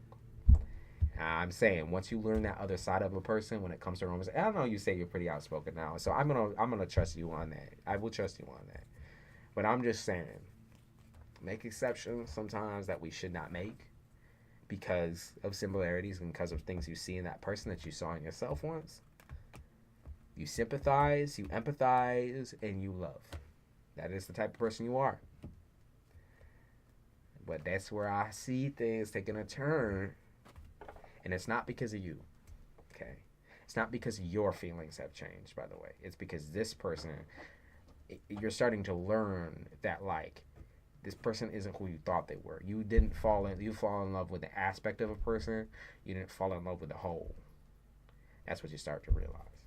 You know, you might still find there's an attraction there. There is love there in certain aspects, but you start learning a little bit too much. You know, when you get too close to the fire type shit, you do eventually get burned. That, or at least like you sear all the fucking hairs off your arms type shit. But it's gonna make you mad, like pretty emotional.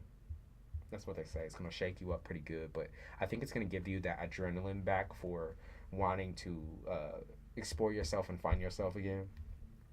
Because regardless, you've been doing that, I think, for quite a while, where you've been kind of off on your own independence. You needed a relationship to show you a better way of coping and managing your emotions. Like you needed a relationship where you can actually like talk to a person just to show you what that's like, to show you what it's like to actually be able to communicate with a partner and talk about trauma and talk about the past and talk about the things that you enjoy, because you haven't had that so far. But that's just an aspect. That's an aspect that you fall in love with. That's what you see. You don't see the other little things that'll start sticking out to you more and more. And like the reason why you've been so shaky or rocky with that person more lately, like at least in your head, like just thinking a lot, is because they're about to show you. They are. All right, Hannah.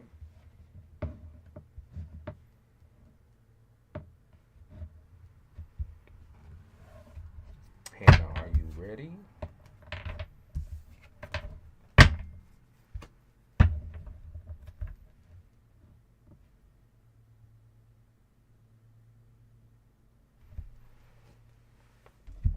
Take a sip of this.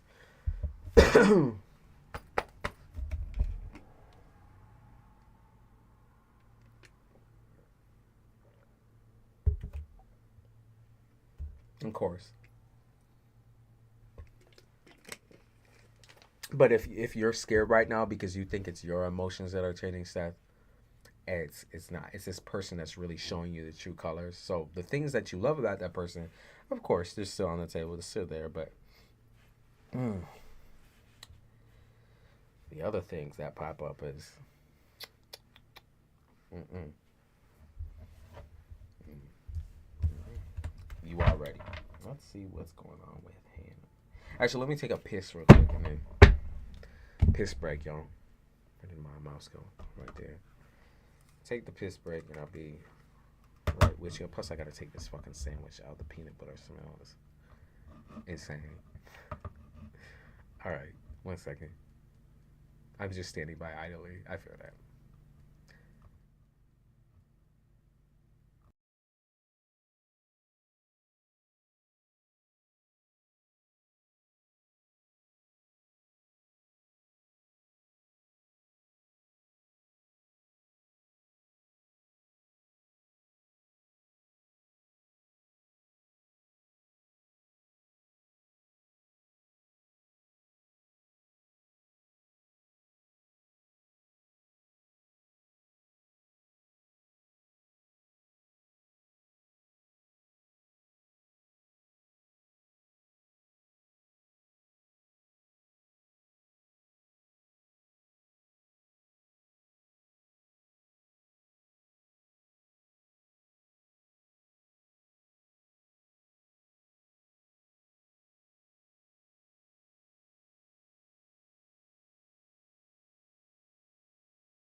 All right, sorry, y'all. We have a visitor right now at the house, so I'm going to try to do this reading, squeeze it into about 15, 20 minutes, and then I gotta go.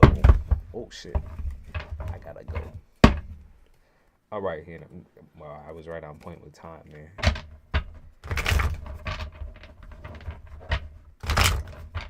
All right, Hannah. Are you still here? All right. Let me shuffle up some things. Just real quick. If y'all hear talking and all that in the background, then I'm sorry about that, but we'll be all right.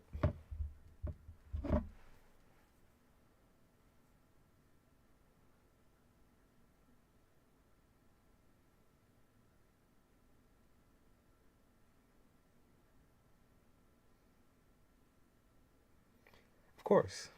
Okay. So let me use, I think, another deck. Just because we've been using these the whole time, I'm gonna try something different. I wanna try. Maybe this one. If it would come out of there. Come on now. Motherfucker. Okay, I think I got it. Wait. I wanna knock this over and move this. Alright. I think we got it. And I feel like that's been how it's been for you. I can think I got this. I think I can handle it. I don't know, but I think so.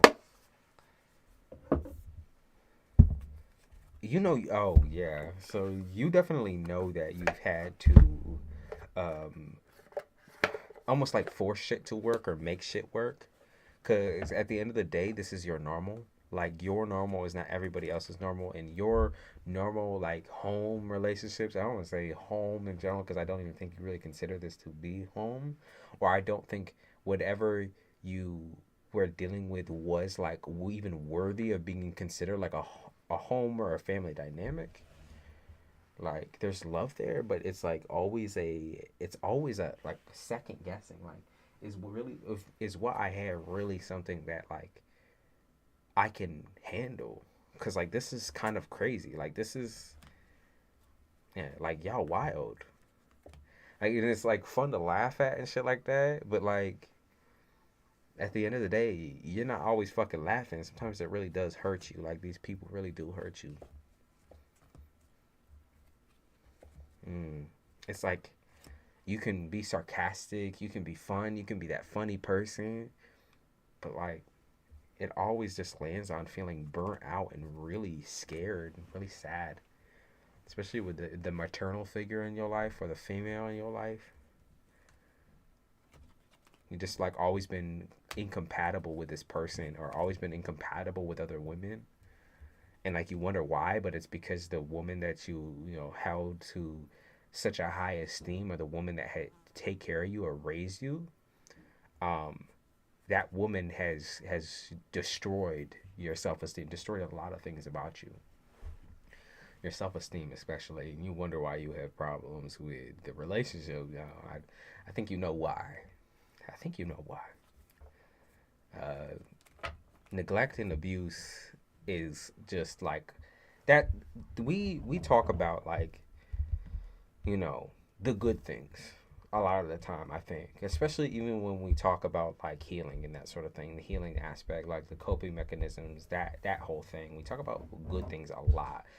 And I feel like a lot of people, I try to do it on this channel, but a lot of people don't talk about the negative, the horrible things that you go through mentally and emotionally in order to try to, like, decide, I guess, whether you're worthy enough for a lot of life, for life in general. Um, that's what I see kind of happening here. It's like you have a lot of things that you're going to have to heal from when it came to the maternal or mother figure, because I don't think you're nurturing towards yourself at all. In fact, I think you try to sweep it off your shoulder a lot of the time and just say, well, okay, well, it is what it is. Like, something horrible happens to you, like, it is what it is. That's a really, really, really bad way of dealing with things. And I think that this is something that's a little bit more serious than what you say it is. Because though you can cope, it is affecting you. It is very heavy on you. It is emotionally traumatizing.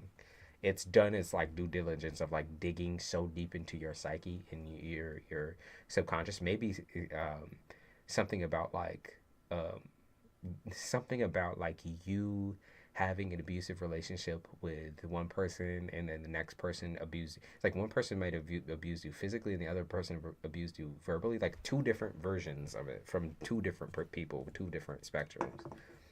um, you just barely sometimes scrape by in the self-care zone, barely. Like these are the consequences of their actions, not even your own actions, and you just don't even understand. Like, how did I even land in this predicament at all? Like, how am I even a part of this family? Like, that doesn't fucking make sense to me, dude. How am I a part of this lineage? You question that a lot. You're like, I don't even feel a part of this. Like, I really don't even feel a part of this shit.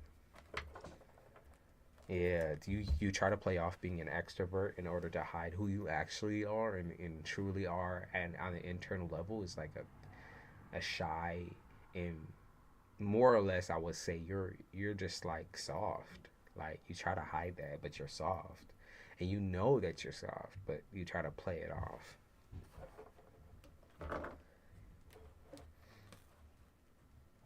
You said 32,000. Fuck. It's 2 years. I only get checks for 150, and it's not that woman's never gonna pay you off, man. I don't feel part of it. It sucks. And I'm sure you say like, you know, it sucks, but it's my life. But like, this doesn't have to be. And that's kind of the thing that you've been trying to do is start over, start anew, become your own boss, become your own like parent and parent, lover, friend, and like all in one. I feel like you worn many hats, and I feel like that's just something you're trying to do for yourself right now. But even then, I feel like it's like you go 2 steps forward and then fucking 10 steps backwards because these people don't know how to handle or manage the fact that you are drifting away from them. They know for a fact that you're. I don't know if it's like they think you're hiding money or hiding some sort of endeavor from them. They think you're hiding something from them, that something's coming up.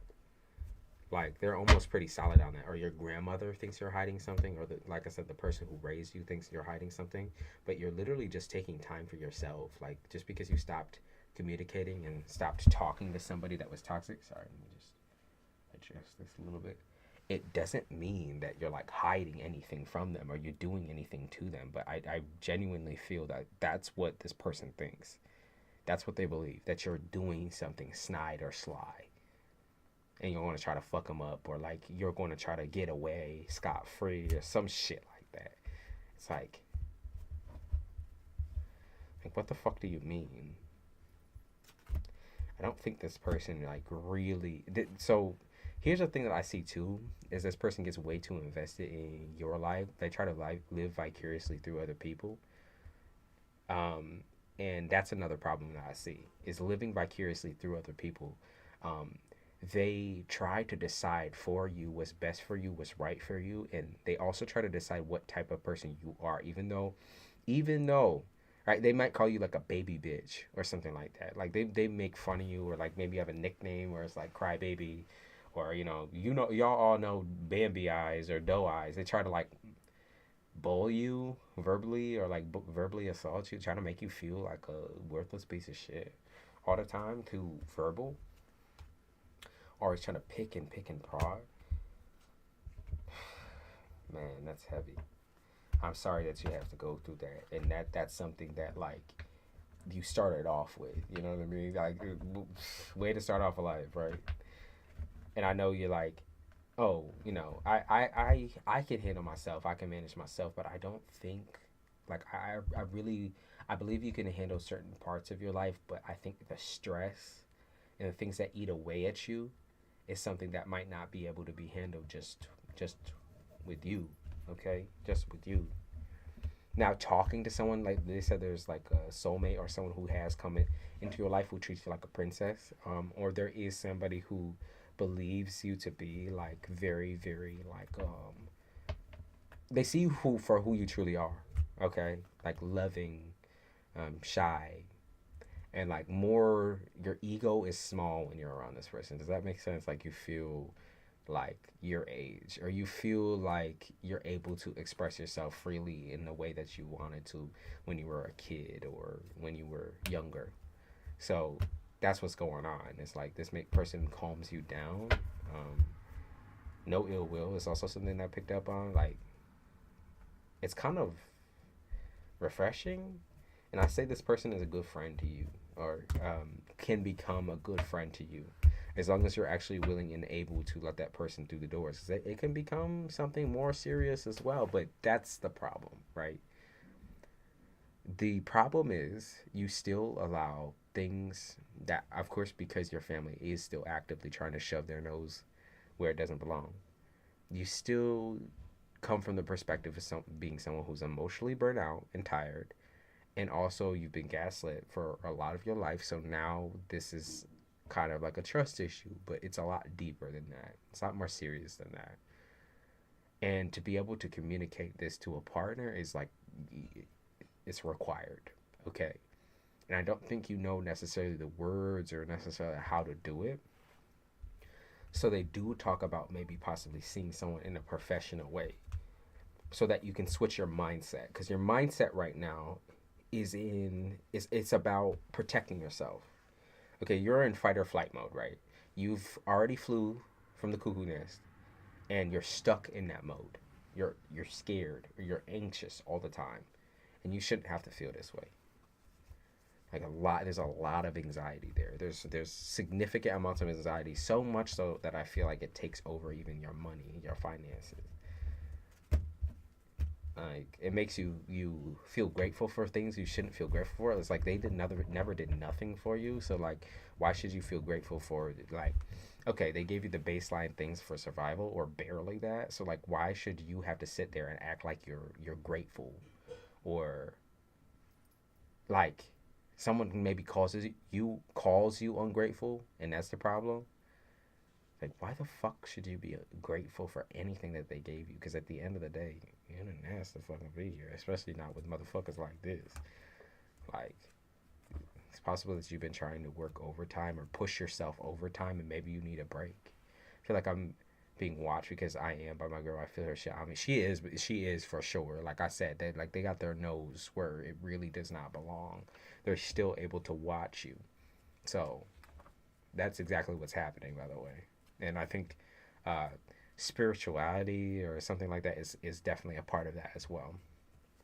Whether that's your intuition tapping in, and feeling her shit on you, or vice versa, where I feel like even she has like some sort of an intuition or a gift, and she definitely uses it for more malice intense, or she just knows how people feel before she even walks in the room, so she's able to manipulate the relationships, manipulate that. She's always going to be the same person. The expectation that she's going to change is pretty unreasonable, especially on your end. They talk about you never enough. So that's what they said. Like, no matter what, you've always had to deal with this factor of like, I'm never enough for these people. And you still believe that. That's the thing. You still believe that you're never enough for anybody. I've still been doing counseling, which is great. Now, have you come to possibly like a stopping point within counseling where you're like, I don't even know what the fuck is going on anymore? Because that's what I feel is happening. Okay? I don't want to speak for you, but like, it's like, it's a form of, yes, it's a coping mechanism, but like maybe your dynamic with this person, with your therapist, is not really, it's not really hitting anymore. I feel like whether they said something specific to trigger you, or a lot of what they say is dismissive, I just don't feel like you feel like you're cared for or loved in the way that you need to be. Like, you just don't feel that. Or they give too much leeway or too much benefit of the doubt to the people who have hurt you and harmed you. You're not expecting her to be like completely on your side, but you're also expecting her to like actually treat you good, like treat you like you're a person. Okay? But like, That's what I'm picking up on. I feel like now someone's not meeting your needs, and that's what you need to change. Like, you need to change that. It's like, find somebody who meets your needs, so you don't feel as trapped anymore. Like, someone who will really let you let it out. And there's also certain things where, like, maybe certain people are triggered by the fact that you swear, or like the things that you say are very morbid.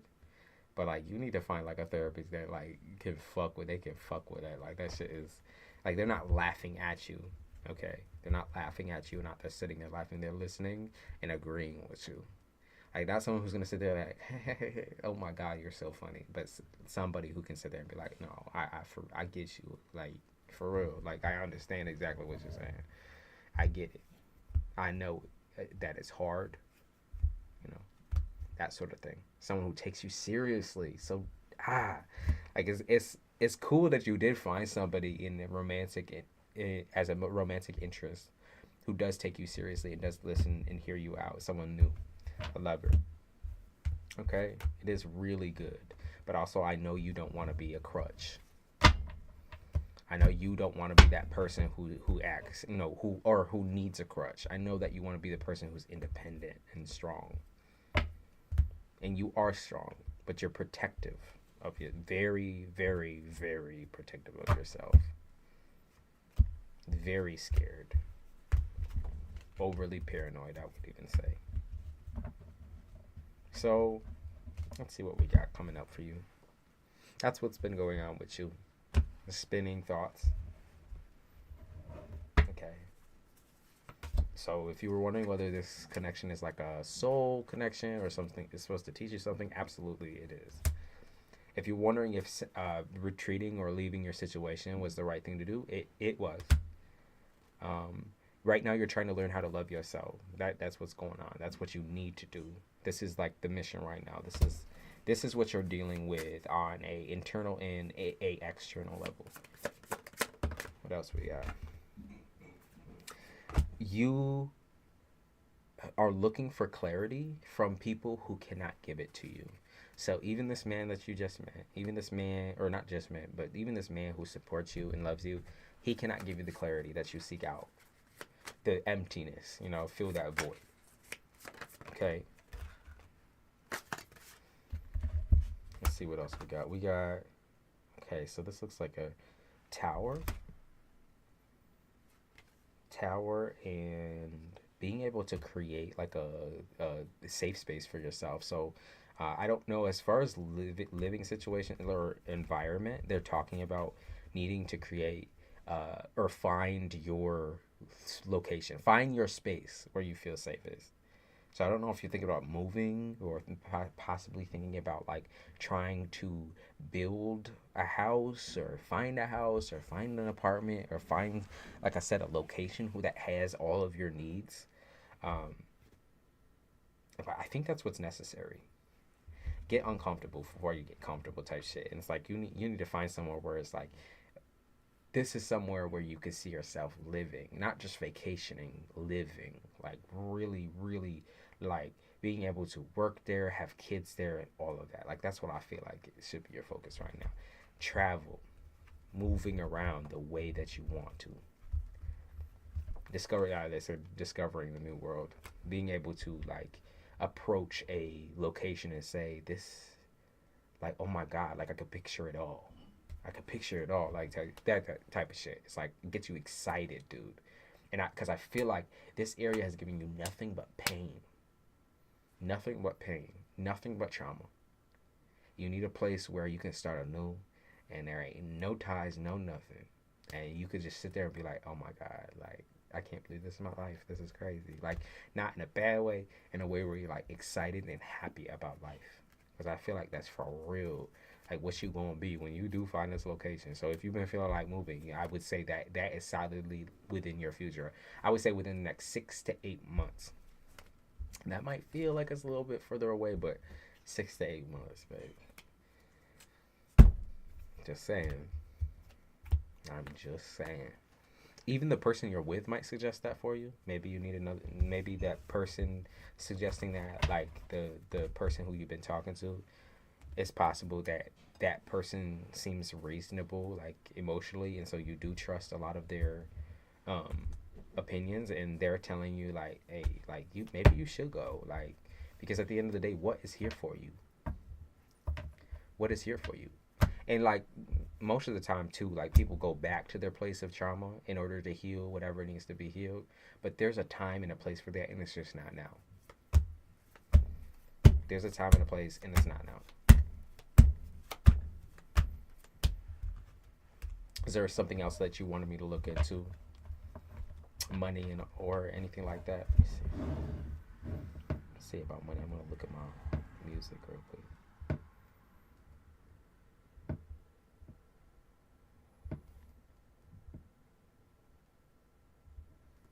Yeah, you can mentally and emotionally escape from a place, but physically is going to be like life changing because your body remembers every single thing that has happened in that area around those people in two, like just it remembers. It is imprinted on you so deeply. That's what abuse does to you.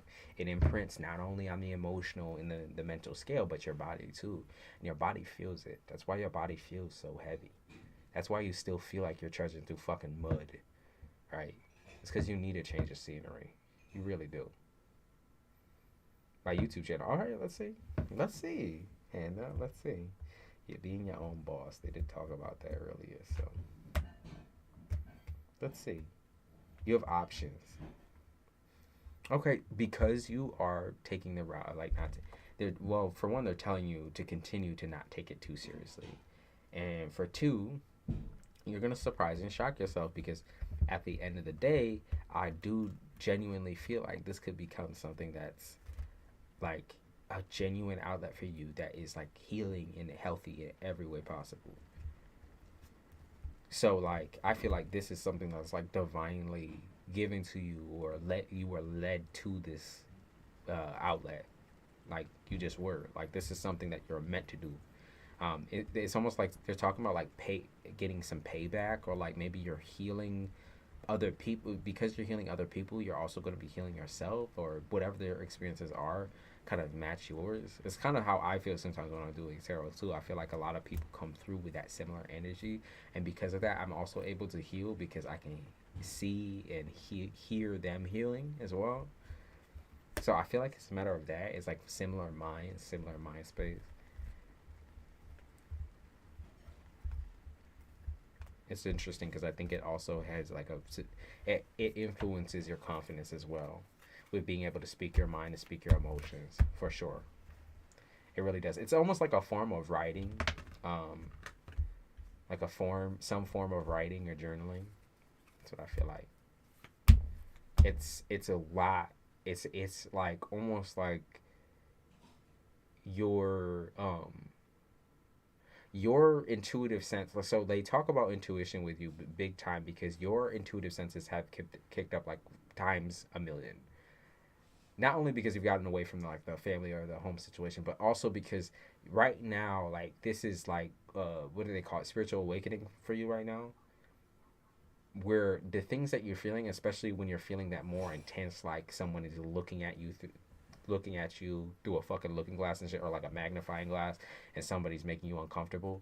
Like that's all the signs that you're going through the spiritual transition. You'll be able to turn that off once you handle it. Once you are actually able to handle some of your emotions. That's kind of what's going on right now. That's why I say change location, or at least go on a fucking vacation and get yourself out of there so you can get out of that mindset. Because it's literally like you are going through that transition, and it's so heavy. It is so heavy. Like right now, it's storming right now, and my bones get fucking creaky. I have early onset arthritis. My shit gets creaky. And I'm just saying, like, that shit just got so much more heavy. Like, I felt it in my head. I felt it in my shoulders and everything. Like, you are getting really, really fast at being able to intuitively slice people up. And you're actually able to let your hair down, too, with this endeavor. Will it become something that's financially beneficial? Yes, because you're actually able to be your true self or real self within that. Okay? You're able to be your true self and real self. Malibu, you're okay. That's kind of crazy too. Like, I don't know. You've changed. I think you don't even realize it just yet. I know you notice you changed, but like how much you've changed energetically is kind of crazy. Like just from a reader standpoint, how much you've changed, you haven't even begun to like process that yet. Like so when I talk about like you still have a lot of things to do. Yes, you do. But at the same time, the things that you have done, those do not go ignored. Trust me when I say manifestation is a roll the fuck through. And the card that I just got on the top, I didn't even fucking look down. It's manifest. When you are asking for help, or when you feel strongly connected and you're strongly sensitive, intuitively, and you start asking for some of that help, I'm just saying, shit starts popping through, and it's weird as fuck. Things that you stumble on, it really is. It is weird as shit. Yeah, they said divine messages, divine guidance. It is weird as fuck, and it's like very, very sometimes unsettling. You're like, oh, what the fuck? Like I was just asking for this. How the fuck did it just appear in front of me? You're like, what the? That don't even make no fucking sense, dude. Like, what the fuck? Like I was just praying about this or talking about this. What? Me though? Like y'all, sir, you chose me though. Like you chose me to take this on or deal with this and deal with that. Yes, they did. They knew who they was choosing too, and they knew exactly who they was choosing. That's what's going on. What's going on here? What's coming for the month of October? The month of October.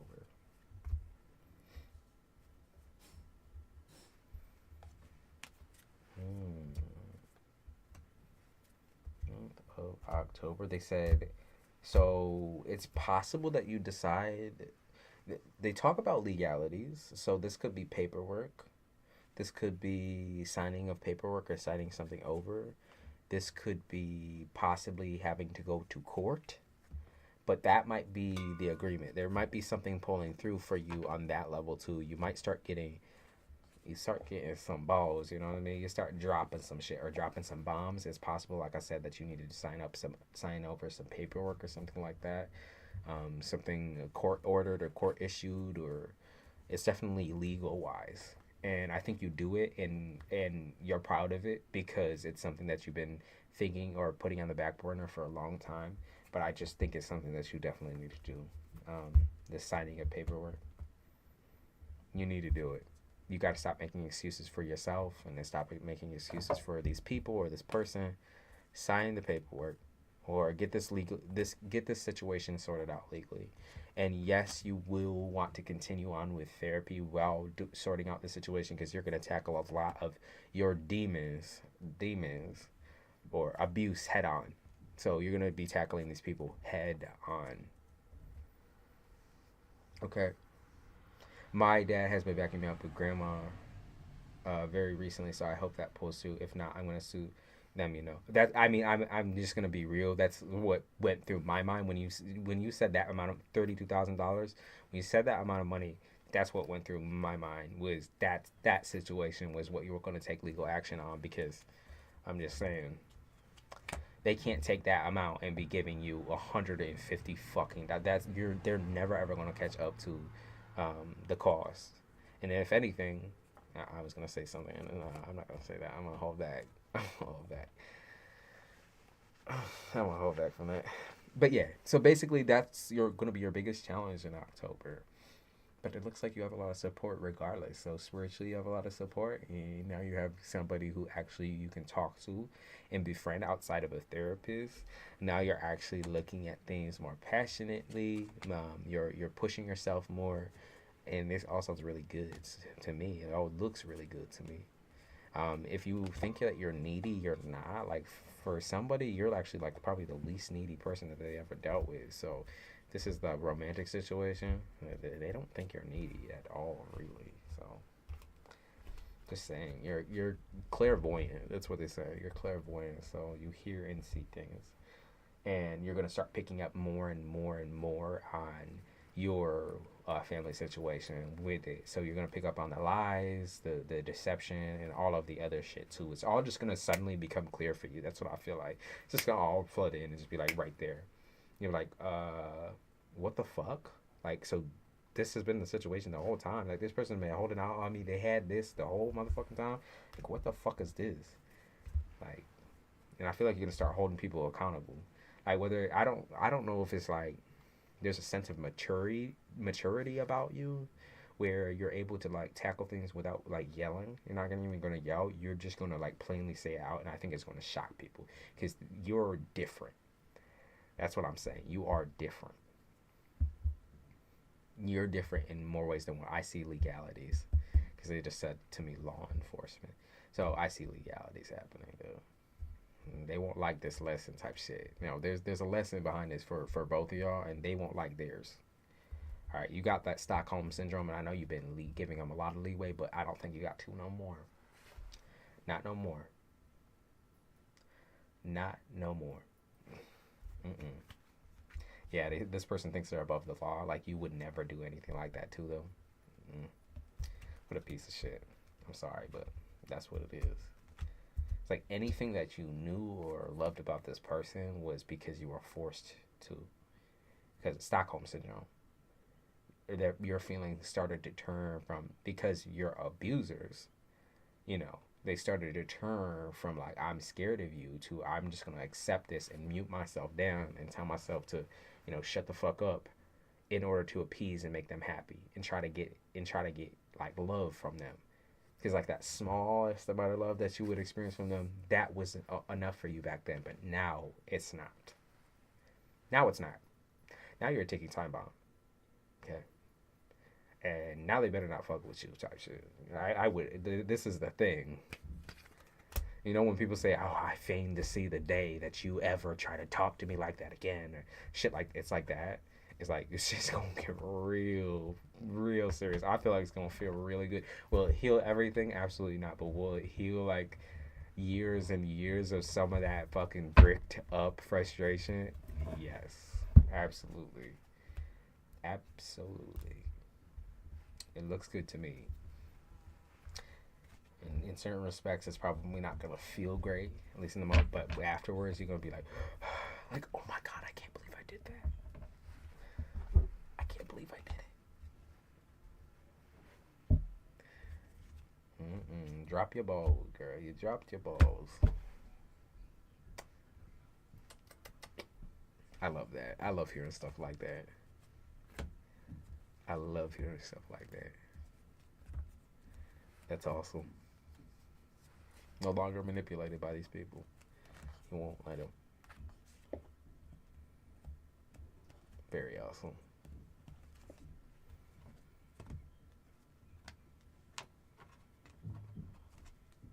Yes, and your money will come up as you deal with this situation. So I don't know if it has any connection to the money that is owed to you by these people, meaning they need to give you that money, more money in order to compensate. Or it's a case of like you start focusing on something else entirely when it comes to finances. Like maybe you continue on with your, oh my god, yeah, maybe you focus on something else entirely. See, I got interrupted. That's how I know. I'm like, no. But whatever it is, I'm gonna say that it's gonna solve a lot of problems for you, especially living problems or a situation where, you know, maybe you thought you couldn't move. I think you will be able to. That's why I said 6 to 8 months, because I do feel like it's that close to you. So you said that shit at the same time. That's what's up. Yep. I'm just saying. Well, Hannah, this looks good. I'm gonna be real. This looks good. It looks good. Take as many breaks as you need to, though. If I'm being real with you, like the moment that you start feeling like, oh my god, this is, I can't right now, I'm gonna have a fucking panic attack, or you know, I feel like this is way too much to be offloading in a day, take a break. You're allowed to do that. You're allowed to go and go to your state. For some reason, I picked up on casino energy. Maybe they're comparing you to like a mafia boss or something. Or they're trying to say like, take a load off, like go to the fucking casino and roll some dice or something like that. Maybe you get a little extra bag in your pocket. You go out and you actually have fun for a change, versus having to focus on like being the only adult in your family.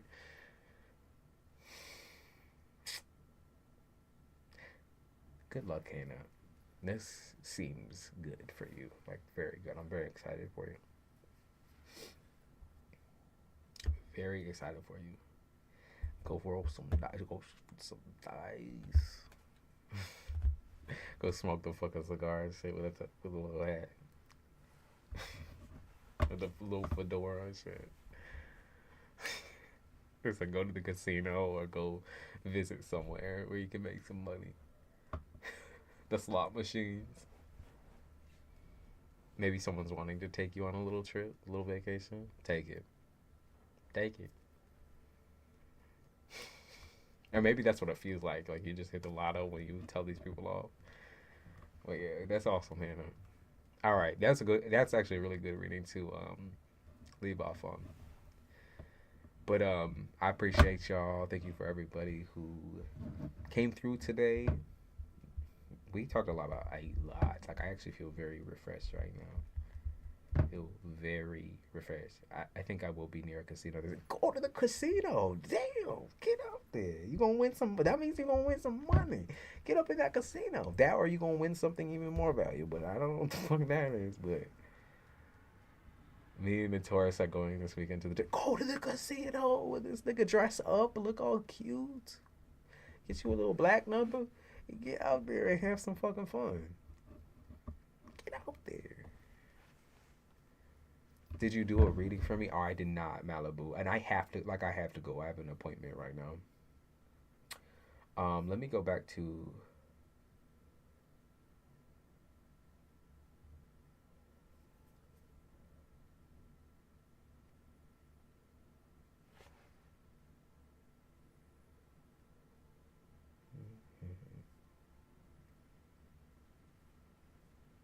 I did not do a reading for you, though.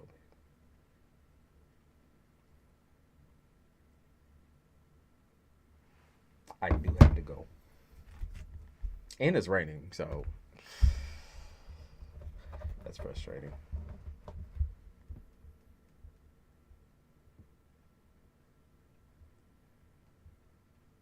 What's that? Okay. All right. So I appreciate you, and make sure you hit the like. And anyone who didn't get a reading, or was like, well, I was looking in on the action. You're interested in one? I will be on again. Don't worry, but turn on the notifications for when I am on again, cause I want to just sporadically, kind of do whenever I'm feeling up to it. I just want to do it. That's kind of how I'm feeling more lately. So. If you catch me if you can't type shit. Catch me if you can. I ain't putting no time limit on this shit because I do love and enjoy this a lot. It's very awesome. So I appreciate y'all.